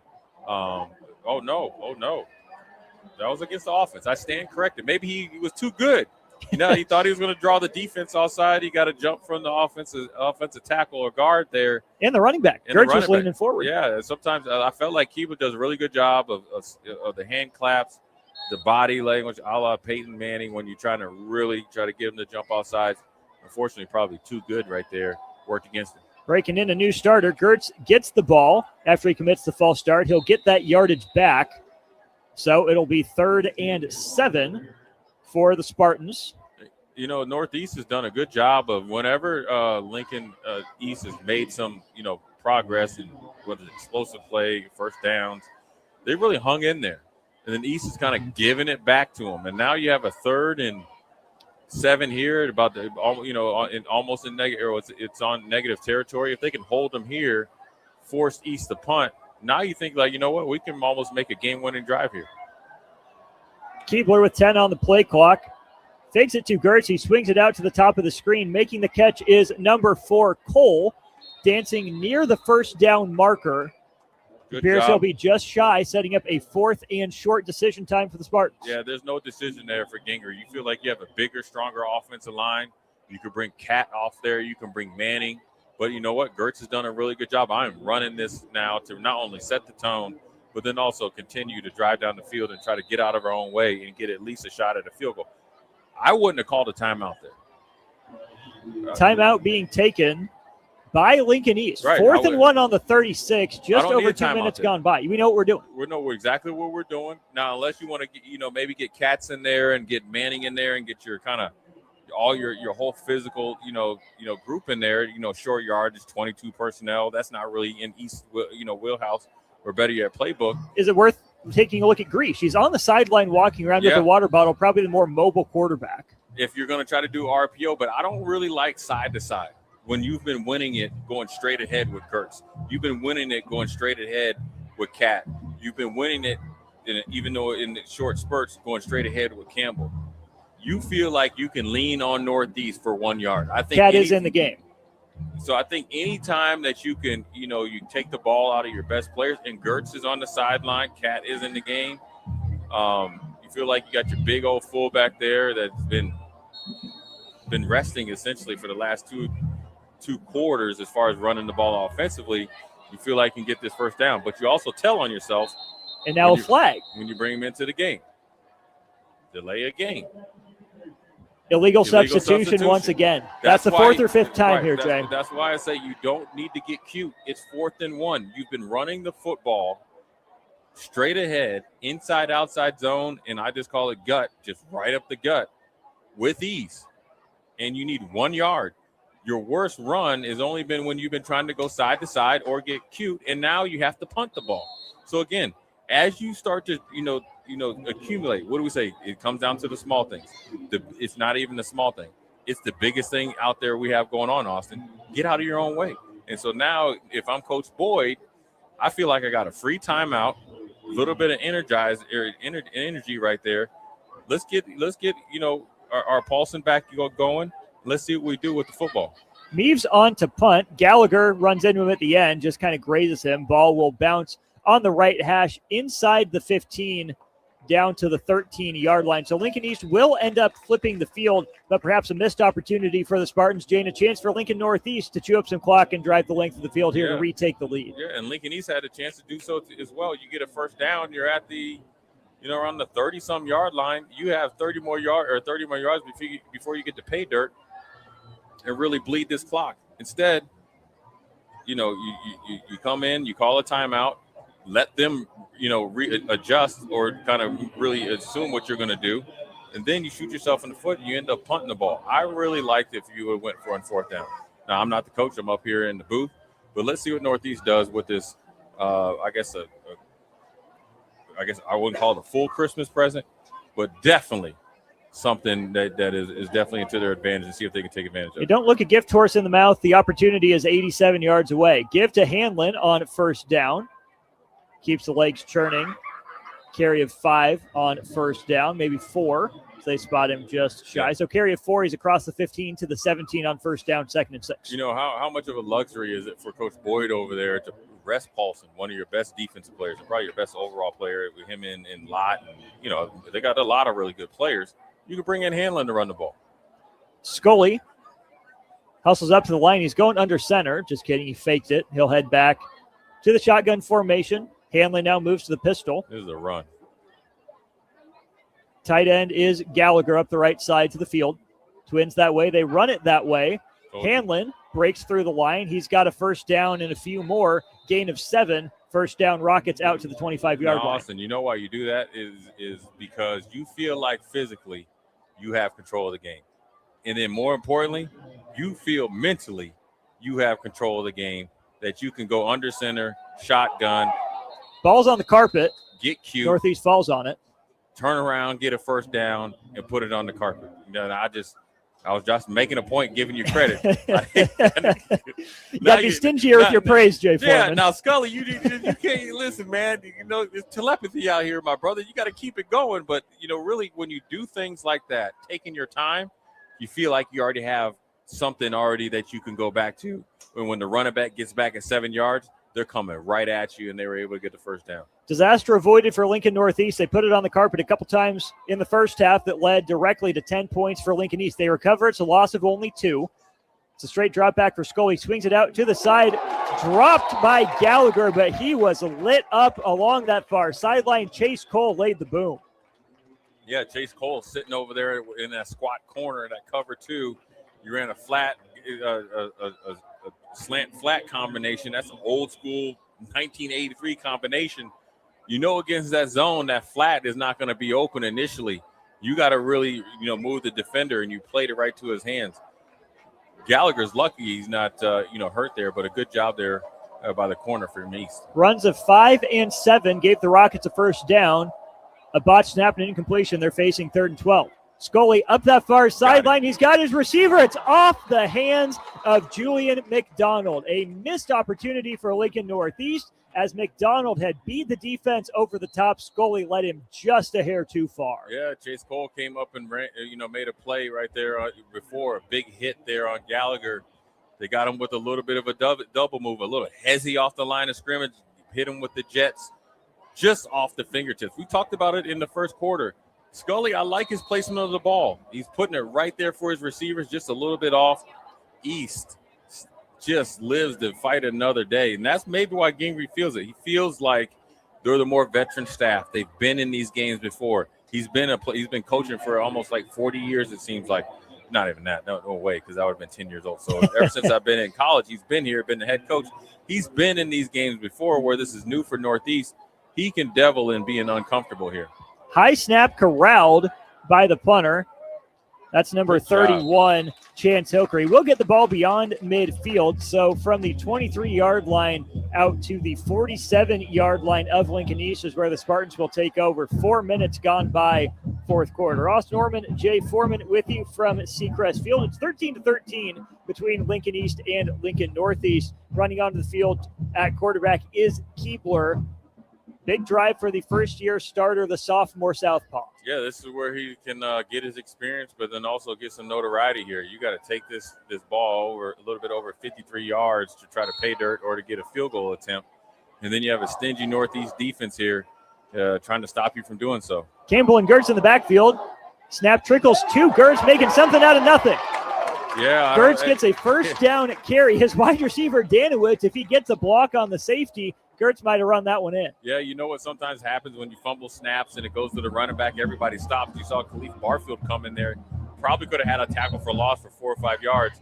Stood still and you let Gertz get going. Now you turn the field over with an explosive run. So, look, we've been here before, right? We've seen Lincoln East do this. We've seen Northeast try to bow their neck. Can they break through, or can Northeast stop them one more time to try to win this game? 11 yards on the broken play. Lincoln East crosses midfield. This time the handoff goes to Gertz. A couple hands on with the line of scrimmage. He'll fight ahead for a gain of 5 to the 37, 2nd and 5. You know, Austin, Gallagher took that big hit, and then obviously he finished out the series and covered on the punt team. But he hasn't been back in the game. He was a little banged up. He's getting attended to. He's one of the difference makers on the defensive side of the ball. So if I'm Coach Gingrey, hope my assistants see that. I'm going to try to attack that part of the field that Gallagher no longer is a part of because he's on the bench. 2 running backs, 3 wideouts for Lincoln East. Keebler will hand it off to Gertz up the right side again. He's up the hash, and he is dropped. Making the play is a linebacker number 51, Jackson Bate. He came out of the middle, laid the boom after a gain of none. Yeah, Jackson Bate, they start dialing up the run blitzes. What do they do? You give up a big run. Okay, we're going to stop it. We're going to dial up our run blitz. Jackson Bate came through there a little shorter, stockier linebacker, got underneath the pads of Gertz, knocked him back there. Now, if you're Northeast, we feel very comfortable. We can get this stop on 3rd and 6. We possibly could get the ball back, not backed up. Trips to the field. Sutko, the lone man to the boundary. Gertz in the backfield. Keebler looks to Sutko. Miscommunication. Keebler threw that one 20 yards downfield. Sutko ran the hitch, 4th and 6. Yeah, for Keebler, I think a lot of his mishaps has been just predetermined. I think, what happened was they thought it was a little bit of a stutter and go. Sutko, cut the route off. He thought it was man. It was actually zone. They sat on it. Really, they're playing mind games with the young sophomore because he's predetermined before he comes to the line of scrimmage, not only who he's going to throw to, but what type of route he's going to throw. Sutko's had his hands in his face mask. He did about a 30-yard walk down the sideline, frustrated with either himself or the sophomore quarterback. Snap in the dirt, eventually corralled by Meeves, who punts it down, and a diving effort unable to prevent a touchback. Good hustle down the field by a duo of Spartans, but a touchback will bring the ball out to the 20-yard line for Lincoln Northeast. Fourth quarter halfway gone. Yeah, Sutko's a little upset. Keebler came down and said, listen, I need you. I'll get it going. We got to get it going. But more importantly, Gingrey's got to get his quarterback settled down and get something going offensively. This, Jay, is where you think about the difference between a sophomore in his first start, the senior Brendan Greash, who has seen more high school football. But right now we're focused on the offense for Lincoln Northeast. Rockets, it's been a while since they scored. They had a touchdown drive early in the third quarter. They punched in. It was Polson reversing field on a 6-yard touchdown run about, well, that'd be 13 minutes of game time ago. It's about 45 minutes ago. We've had some action. Now, if I'm Lincoln Northeast, I got to get a couple first downs, and now I'm going to open up the playbook and be ultra aggressive. Now, if I get the ball back in timely fashion, if I'm Lincoln East, I'm going right back to. There's nobody on this side of the field. Scully looked to his right. He comes all the way back to the left, and now there's a flag down back at the 20-yard line. A scamper of about 20 yards likely to be called back for a holding penalty on Northeast. And I get it. I don't think a pancake block is worth holding. There was no attempt to tackle the ball carrier. You just got pancaked, and it looked worse than what actually it was. Buescher gets tagged for the penalty as Lincoln Northeast rolled the pocket to the right with Scully. No one was open. You can see the wheels start to turn up top. Then his legs got going, Jay. That's a 20-yard run that got called back for negative 10 yards, a 30-yard swing to start the drive. Yeah, and the only thing I could say for Northeast, if you feel like don't throw, it's almost like don't throw your hands out and like you didn't hold them. Just keep finishing the block because it looks, like holding when realistically it wasn't. It was a good block, a pancake block, but ultimately the flag was thrown. Now you're behind the chains. From 1st and 10 at the 20 to 1st and 20 at the 10. Straight drop back again for Scully looking up the far sideline. It's hauled in by Gallagher. He's beyond the initial line of scrimmage. He'll get that holding yardage back and more. Completion of 12 yards brings up 2nd and 8. Yeah, it was a good catch there by Gallagher and a good throw there by Scully. High pointing the ball in the dead spot in the zone of that Lincoln East zone. Sat down there, got the 10 yards back. So now you're looking at 2nd and 8. 2nd and 8. 7 or 8. Yeah, 2nd, 7 or 8. Really good job there. A 13-yard completion on first down. They fake to Polson. Scully keeps it up the middle, tries to split. The safety ball comes out again. Danowitz had Scully tied up. Cole comes in and forces the fumble. Lincoln East recovers once again. Yeah, Scully got a little too good to him. Broke through that line of scrimmage. Or did they say Scully fell back on it? I don't know. The refs Some confusion. Looked like there were more East players in that scrum. East came up celebrating. Yeah, maybe it bounced right False back. start. No play. Wow. All that for nothing. That's the greatest penalty if I'm Coach Boyd. Good job. You did it. Good job, young man. That's the way to jump off sides. No, they took it back. Wow. They're waving off the false start penalty.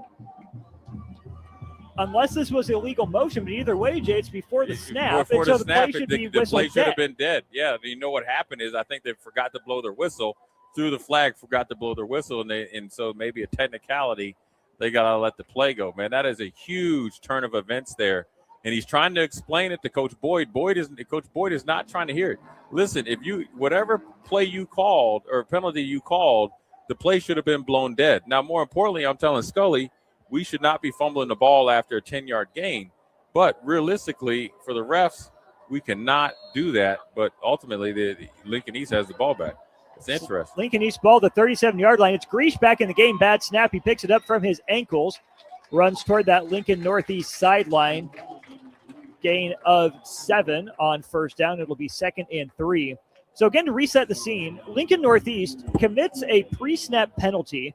The play is not blown dead. Scully runs for a first down, gets stood up in the defensive backfield by Danowitz. Cole comes over, knocks the ball out. 3rd fumble of the game for Scully. I thought a clear recovery by Lincoln East. It wasn't immediately signaled, but the penalty is not awarded, or Lincoln East is able to decline the penalty, take the result of the play. They recover the fumble, and now it's 2nd and 5 of the 31, just over 5 minutes to go in the fourth quarter in a tie ball game. Yeah, when 5 minutes left, the pressure starts to mount here. If you're Coach Boyd, you wish that you had that one back. More importantly, Scully has done a lot of positive things, and also that was a good job there by Paulson of ripping the ball out of Cat. The play was probably blown dead too early. So you have one that wasn't blown dead, period, and one was blown dead too early. It would have been another turnover there, or a turnover there for Lincoln East. Well, and if you're Lincoln Northeast, Jay, in the first half, you have Scully's helmet pop off because the play wasn't blown dead. Yeah. That one is blown dead just as Paulson's in the act of ripping the ball. Yeah, we talk about the teams getting into it, getting into, a little bit of preseason kinks out of their system. referees as well. These crews, got to get used to working together, getting used to the game. They probably have some practice games, but you also got to get used to it. 3rd and 3 from the 30. It's a bad snap. All Grease can do is tumble to the turf. The snap was down and to his left, down and outside from the righty quarterback. So from 3rd and 3 at the 30 to 4th and about 20 at the 47. Right now, if I'm Coach Boyd, I'm having a talk with my quarterback Scully. Listen, I don't care what's happened before here. I do care, but right now I do not care. We will win this game. Get this through your mind. We're going to win this game, and you're going to lead us down the field. Muse with a good punt. It's going to bounce toward the pylon and out of bounds inside the 5. Reed Muse flips that possession on its head, gives his defense a chance to make a big play. The whole field to go, 96 yards for Lincoln Northeast. 3 minutes, 42 seconds on the clock, 4th quarter in a 13-13 ball game. Austin Orman and Jay Foreman with you at Seacrest Field. A shout out to our high school football sponsors, Union Bank and Trust, John Henry's Plumbing, Heating, Air, and Electrical, Sunbelt Rentals, the NDOT Highway Safety Office, Play It Again Sports, the Teammates Mentoring Program, Hamilton Telecommunications, the Nebraska Army National Guard, and Southeast Community College. As we wait for Northeast to take the field, let's pause 10 seconds for station identification on 93.7 The Ticket. This is Lincoln's home for sports talk on the FM dial. Also online at theticketfm.com. On the internet. KNTK FM Firth, 93.7 The Ticket. 13 all, 3 minutes, 42 seconds to go between Lincoln East and Lincoln Northeast. Empty backfield for Lincoln Northeast, as now the Rockets may have to burn timeout. The play clock was ticking down to 2 after the punt. And Jay, they will need to take their second timeout of the half. 2 times already, the Rockets have had to burn timeouts coming out of stoppages in play. They're down to 1 timeout left in a tie game under 4 minutes to go. Yeah, a little bit of I talked about Gingrey being real comfortable with these kind of like sloppy, kind of grimy looking games, whereas like Coach Boyd and staff, this would be a monumental victory for Lincoln Northeast Rockets, right? No matter what is happening over in Lincoln East football program. But you see a little bit of anxiety. I call it in basketball. You start to look at the scoreboard, 3 minutes and 42 seconds left. You think about what if we score? Well, then you end up kind of shooting yourself in the foot. Now, you had to burn a timeout, and now you only have 1 timeout left with 3 minutes and 42 seconds left, and you're backed up. You have a quarterback that you need to spend majority of the time getting to settle down and understanding you're a big part of this team and the success that we're going to have not only in this game, but moving forward. So how they approach this timeout and then coming out of the timeout is really going to pay dividend for them in the positive or negative if they win this game. Lincoln Northeast switches the formation from 5 wide to a power set. They'll turn and hand to Polson, gets the handoff near his goal line. He gets back to the initial line of scrimmage, maybe an inch or 2 more, 2nd down, and most of the yardage to go. They came old school. Coach Boyd came out there in a super power eye. 3 running backs back there, a la Nebraska, when they had Roger Craig, Tom Rathman, and Mike Rozier just lined up and just trying to get something, moving forward. You could potentially get a big play with Polson up the middle. So let's see if they open the offense up here in 2nd down. Lincoln East condensing that defensive line a little bit on the right side. That left end is still far outside. Scully keeps it. He's out to the 10-yard line. He's out to the 15. Flags fly across the formation as Scully reached the 17-yard line. Yeah, would have been enough for a 1st down. Oh, yeah, that was a good run there by Scully and a really good job of him, really securing the football in the contact. And now for the offensive line at Lincoln Northeast, another holding penalty, I think, away from the action. And so if I'm Coach Boyd, he's a little upset at the side judge. The side judge said, hey, listen, that wasn't my call. That was the ump back there. Everybody's passing the blame because the penalties are a little bit getting swayed over to Lincoln Northeast. And so you got to really hold your head, be positive, understand something will break through. It's 2nd and long. You essentially started the series over. And you got to continue to try to get a 1st down here with 3 minutes left. They'll give him the ball back at the initial line of scrimmage, the 4-yard line. 5-yard holding penalty was essentially half the distance to the goal. A lot of players walked up to that line of scrimmage. Lincoln East crowds the box as Montoya comes in motion. Now it's a keeper for Scully up the right side. He's tackled out beyond the 10-yard line by Danowitz, but Lincoln Northeast right back on schedule and then some. 3rd and short coming up. Yeah, 3rd and short. Good play call there by Coach Boyd. The RPO action with Scully has worked out like magic this second half. And, besides a couple mishaps there and ball security there by Scully, it's a play that they've really went into halftime and adjusted in. It's really been a positive coming out here. So expect them to run that here if they get the first down for the rest of the 4th quarter and potential overtime. 3rd and 1 from the Rocket 13-yard line. 2 minutes and change to go, 13 all.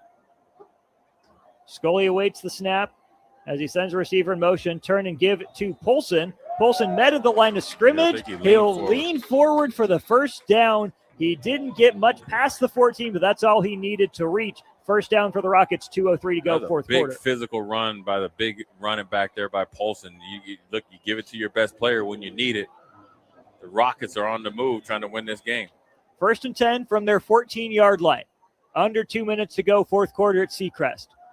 Scully moves around the pocket. Now he's got some green grass in front of him. He'll find his receiver late over the middle. That's Julian McDonald. McDonald gets to the sideline, out of bounds at the 30-yard line. Gain of 16 on first down, and Lincoln Northeast is on the move. The threat of the run, the headiness of Scully, settling him down, looked like he was going to run, looked confused. Really good job of pass blocking, though, by the Lincoln Northeast. Coming, drew the defender up, dumped it off to McDonald. Big play there by Scully, being a little cat and mouse there with the football there. And Lincoln Northeast is starting to get some positive momentum. Can't get too far ahead of themselves, but they have full control of this game right now. McDonald did a good job getting to the sideline to stop the clock. Rockets have only one timeout with 103 seconds remaining and 70 yards to pay dirt. Turn in hand to Polson. He's up the middle to the 3rd level, untouched. He's to the left hash. He's into Spartan territory, and he is down inside the 45-yard line to the 43. A huge run for Caleb Polson. Give him 27 yards, and the Rockets are in enemy territory. 90 seconds remaining in the 4th quarter. Caleb Polson is a big physical running back. He has enough quickness, and he has all the speed to threaten the defense, and he is running through would-be tacklers left and right.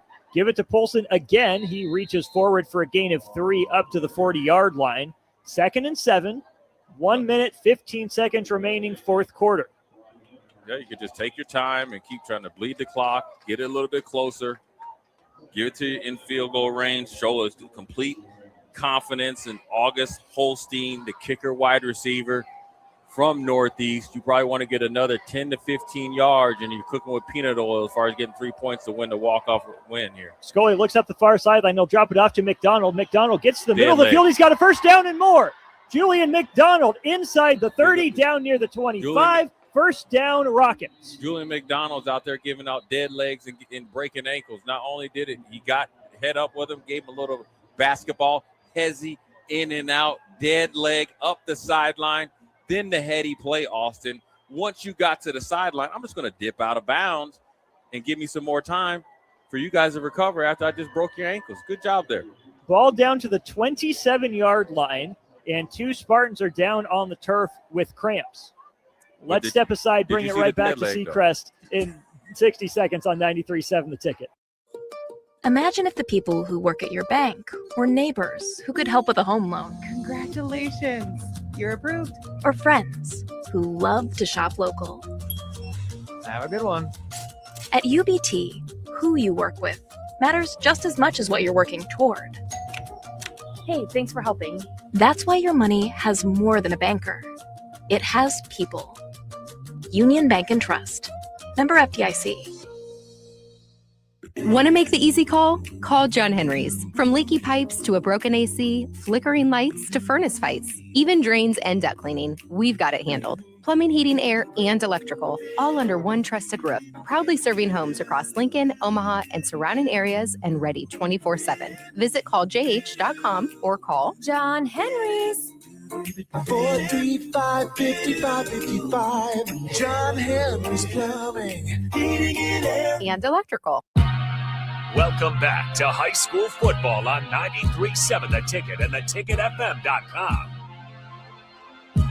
Austin Norman and dead leg enthusiast Jay Foreman with you here at Seacrest Field. A pair of East Spartans are walking to the sideline. It's Chase Cole and Keaton Springer, who were down with cramps. A big thank you for this following stat to statistician extraordinaire, producer extraordinaire, Nick Wyman. Jay, Lincoln Northeast, 48 seconds and about Plenty of 27 time. yards away from their first win over Lincoln East since 2012, a 9-game losing streak in this city matchup. Yeah, it's been domination, and it's something that Coach Boyd is looking for. I call that feather in the cap victory, but it's not over yet. You give it to Big Paulson up the middle, trying to be physical and impose your will on him. You got one timeout left, 40 seconds. You had a free timeout with 2 East players down. So you've played this situation numerous times in practice. How we're going to finish games, what plays we're going to call, what players we're going to feature. Now you got to get your kicker ready, Holstein over there, just in case you got to make a field goal to have a walk-off victory. Game clock under 30. Scully wants it all. He goes to the air. It's caught. It's hauled in for a touchdown. Touchdown, Rockets. Wow. With 17 seconds to go, Scully looks up the right sideline, finds his receiver wide open for the touchdown, and Lincoln Northeast takes a 6-point lead, 17 seconds to go. What do you do when you need a touchdown? You go back to the very first concept play to Paulson, the first touchdown. Up the sideline, a little out and up. The defender got caught looking at the quarterback. Paulson kept his route up. Good ball placement by Scully. He's been doing that all night. Now, it hasn't worked out for the magnitude that he wanted, but when you needed it most, Scully came through. The game is not over, but I'm going to say this. 3 crucial turnovers by Scully, right? And for his ability to bounce back, you got to give credit to Coach Boyd and staff to settle him down after that last crucial turnover to give Lincoln Northeast the 7-point lead with 17 seconds left. That's a great play there by Scully. Zane Scully finds Caleb Polson from 27 yards out with 17 seconds on the clock. Lincoln Northeast leads Lincoln East 20-13. You can hear the conversations. You can hear the excitement from that Northeast sideline on the far side of the field. A big extra point for Montoya as well, because should hijinks ensue, Lincoln East will not just be able to kick an extra point to win the game. They'll need all 7 to tie. Yeah, and that's where you have to really settle your team down there if you're Coach Boyd. The game is not over. They have dangerous returners back there. You're thinking about doing your squib kick, right? You're trying to get it. Even if you have to kick it out of bounds, you feel good with your defense. 17 seconds is a long time. You want to know why it's a long time? Couple timeouts. No. The Buffalo Bills against the Kansas City Chiefs. I've seen it. Buffalo was almost to the Super Bowl, but Tyreek Hill and Travis Kelce and Tyreek Hill had different thought process with 13 seconds left. So Lincoln East has a chance to come back, but they don't have Noah Walters. They don't have Worsley. They don't have Dash Bauman, but they have Sutko. But they have Cat. But they have Gertz. But they need Keebler to get it going vertically, not horizontally. Stunned silence from Lincoln East fans right in front of us. Montoya tries that vertical pooch kick, and that one will nearly hit the student section out of bounds up that far sideline. Lincoln East will take over at its own 35-yard line. No time off the clock. 17 seconds, 2 timeouts left. Spartans down 7. That's called leave no stone unturned. I am not trusting you guys to make a tackle, but I'm trusting my defense here to keep you guys out of the end zone with 17 seconds left. Look, you have 2 timeouts. We've seen Gingrey do this, right? But it was only for a field goal. Mm-hmm. He has 17 seconds, 2 timeouts left. The ball approximately at what yard line? The 35-yard line of Lincoln East. At the 35-yard line, and you have to score a touchdown. That all the advantage is over to the Northeast sidelines. All the advantages to the Northeast defense. You want to tackle them inbounds. Your defensive linemen, we have to chase the football. In at quarterback is the senior Brennan Greesh. So think right now. It's Campbell in the backfield as well. Campbell in the backfield, everybody going deep, and Greesh trying to create with his legs. How do I offset that? I either use my man Caleb Paulson or number 22, Nolan Bradford, to a spy technique on him to eliminate the quarterback run. Greesh gets the snap. There goes Looking in the middle of the field. Gallagher's got him in the grasp. Greesh leans across the line of scrimmage. It's a gain of 2, but 6 seconds come off the clock. Immediate timeout from Coach Gingrey. Jay, you mentioned it. Gallagher missed a chunk of time earlier in the fourth quarter. He's in on the critical series and makes a huge play. Not a sack, but as good as that. Yeah, it was in the effort, right? You beat the right tackle from Lincoln East pretty easily. And then Grease steps up and was going to run, really trying to get a big explosive run play to really flip the field and try to get a throw into the end zone. Gallagher chased him down, did a really good job of securing the tackle. Sometimes you go for the strip and you miss him. He secured the tackle. Big play there by Gallagher, coming back when you need him the most after being banged up for a majority of the third quarter into the fourth quarter. Ball spotted at the 43-yard line. That's where the initial line of scrimmage was, because the ball did not even make it to the 35-yard line. So it's a gain of 3 out to the 46-yard line for Lincoln East. Spartans trail by 7, 11 seconds and 1 timeout.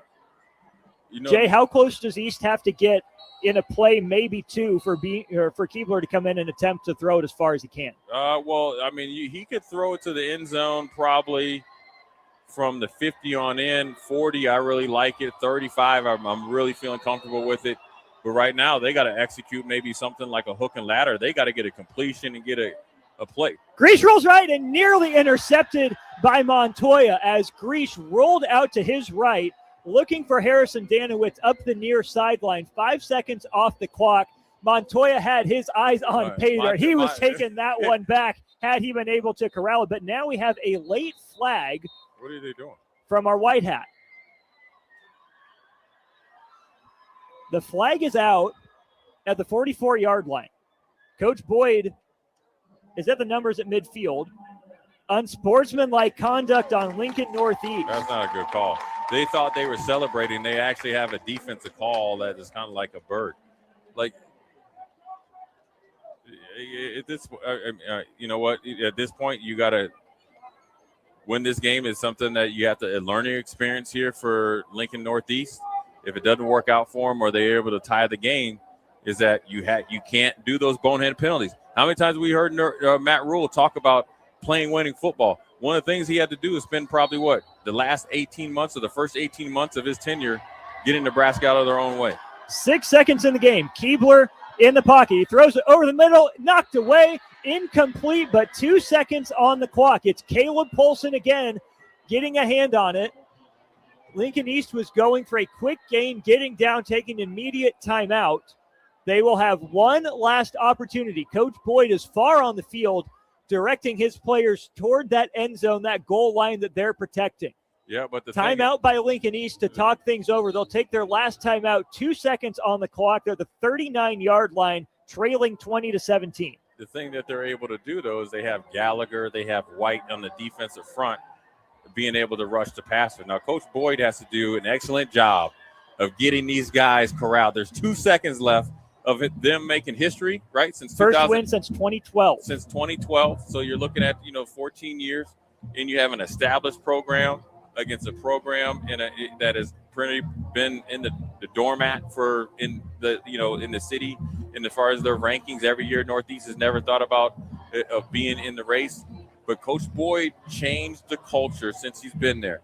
It takes a very special, in my opinion, a really unique coach to come into a situation like that, have a vision, the heart, the work ethic, and then also the ability to sell his program, to have great athletes out there. You think about Gallagher, you think about Polson, you think about Scully, you think about Barry, you think about Montoya. Those guys could go anywhere and be star players. They decide to stay here at Lincoln Northeast and possibly be a part of history.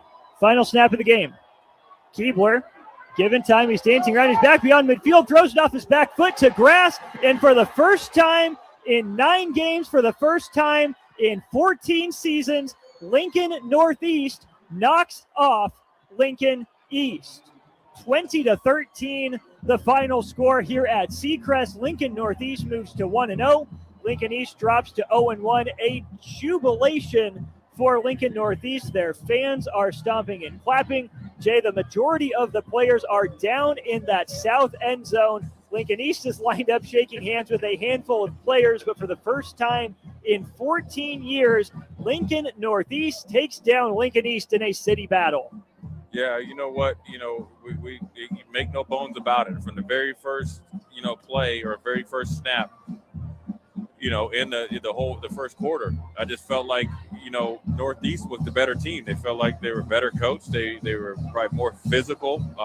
They had more, intestinal fortitude. They had control of the game, lost control of the game, went into halftime down by 6, able to somehow claw their way back to tie the game, and then, kept giving East how many chances to win it. But the heart that they displayed to not only take control of the game, lose control of the game, and then really emphatically, win this game is a credit to Coach Boyd and staff, credit to those players and everybody else involved in that program. That is a history-making victory for Northeast and Coach Boyd. He had a really good year last year, but they, like we said before the game, probably beat teams that weren't very good, as far as in Class A. That's why you go 6-3 and miss the playoffs. Oh, right, that's fine. But you know what? Yeah, you got to start somewhere. But the work that they put in the offseason, the discipline that they displayed, even though they had a couple personal conduct penalties, allowed them to beat a team in East that was on the upswing based on their playoff run last year and towards the end. And it's a monumental loss for East. Let's not make any bones about it. East to bounce back from it. Gingry's been here before, but you look at the jubilation in Northeast. Look at some of the coaches; they can't believe it. Not that they didn't believe in the players. You can do it, but when you see these young men go out there and do it, you can't believe the things that they were able to do. They've worked years to do this, and in particularly 14 years. But that's a lot of work ever since Coach Boyd has been there, taking over a program that really was unsettled when he became the head coach.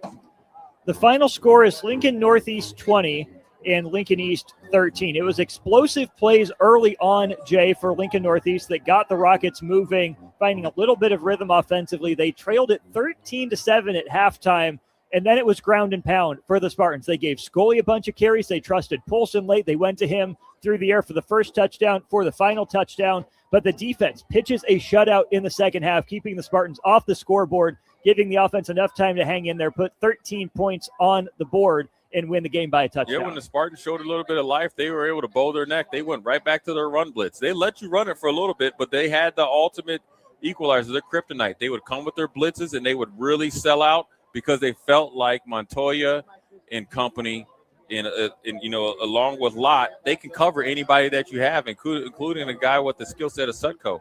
And so, realistically, when you think about you need your defense to pitch a shutout, you need your offense to get out of their own way, and it just took a matter of time. You talk about Scully, right?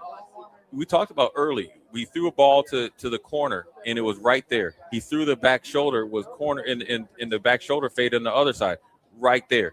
His ball placement all night was excellent.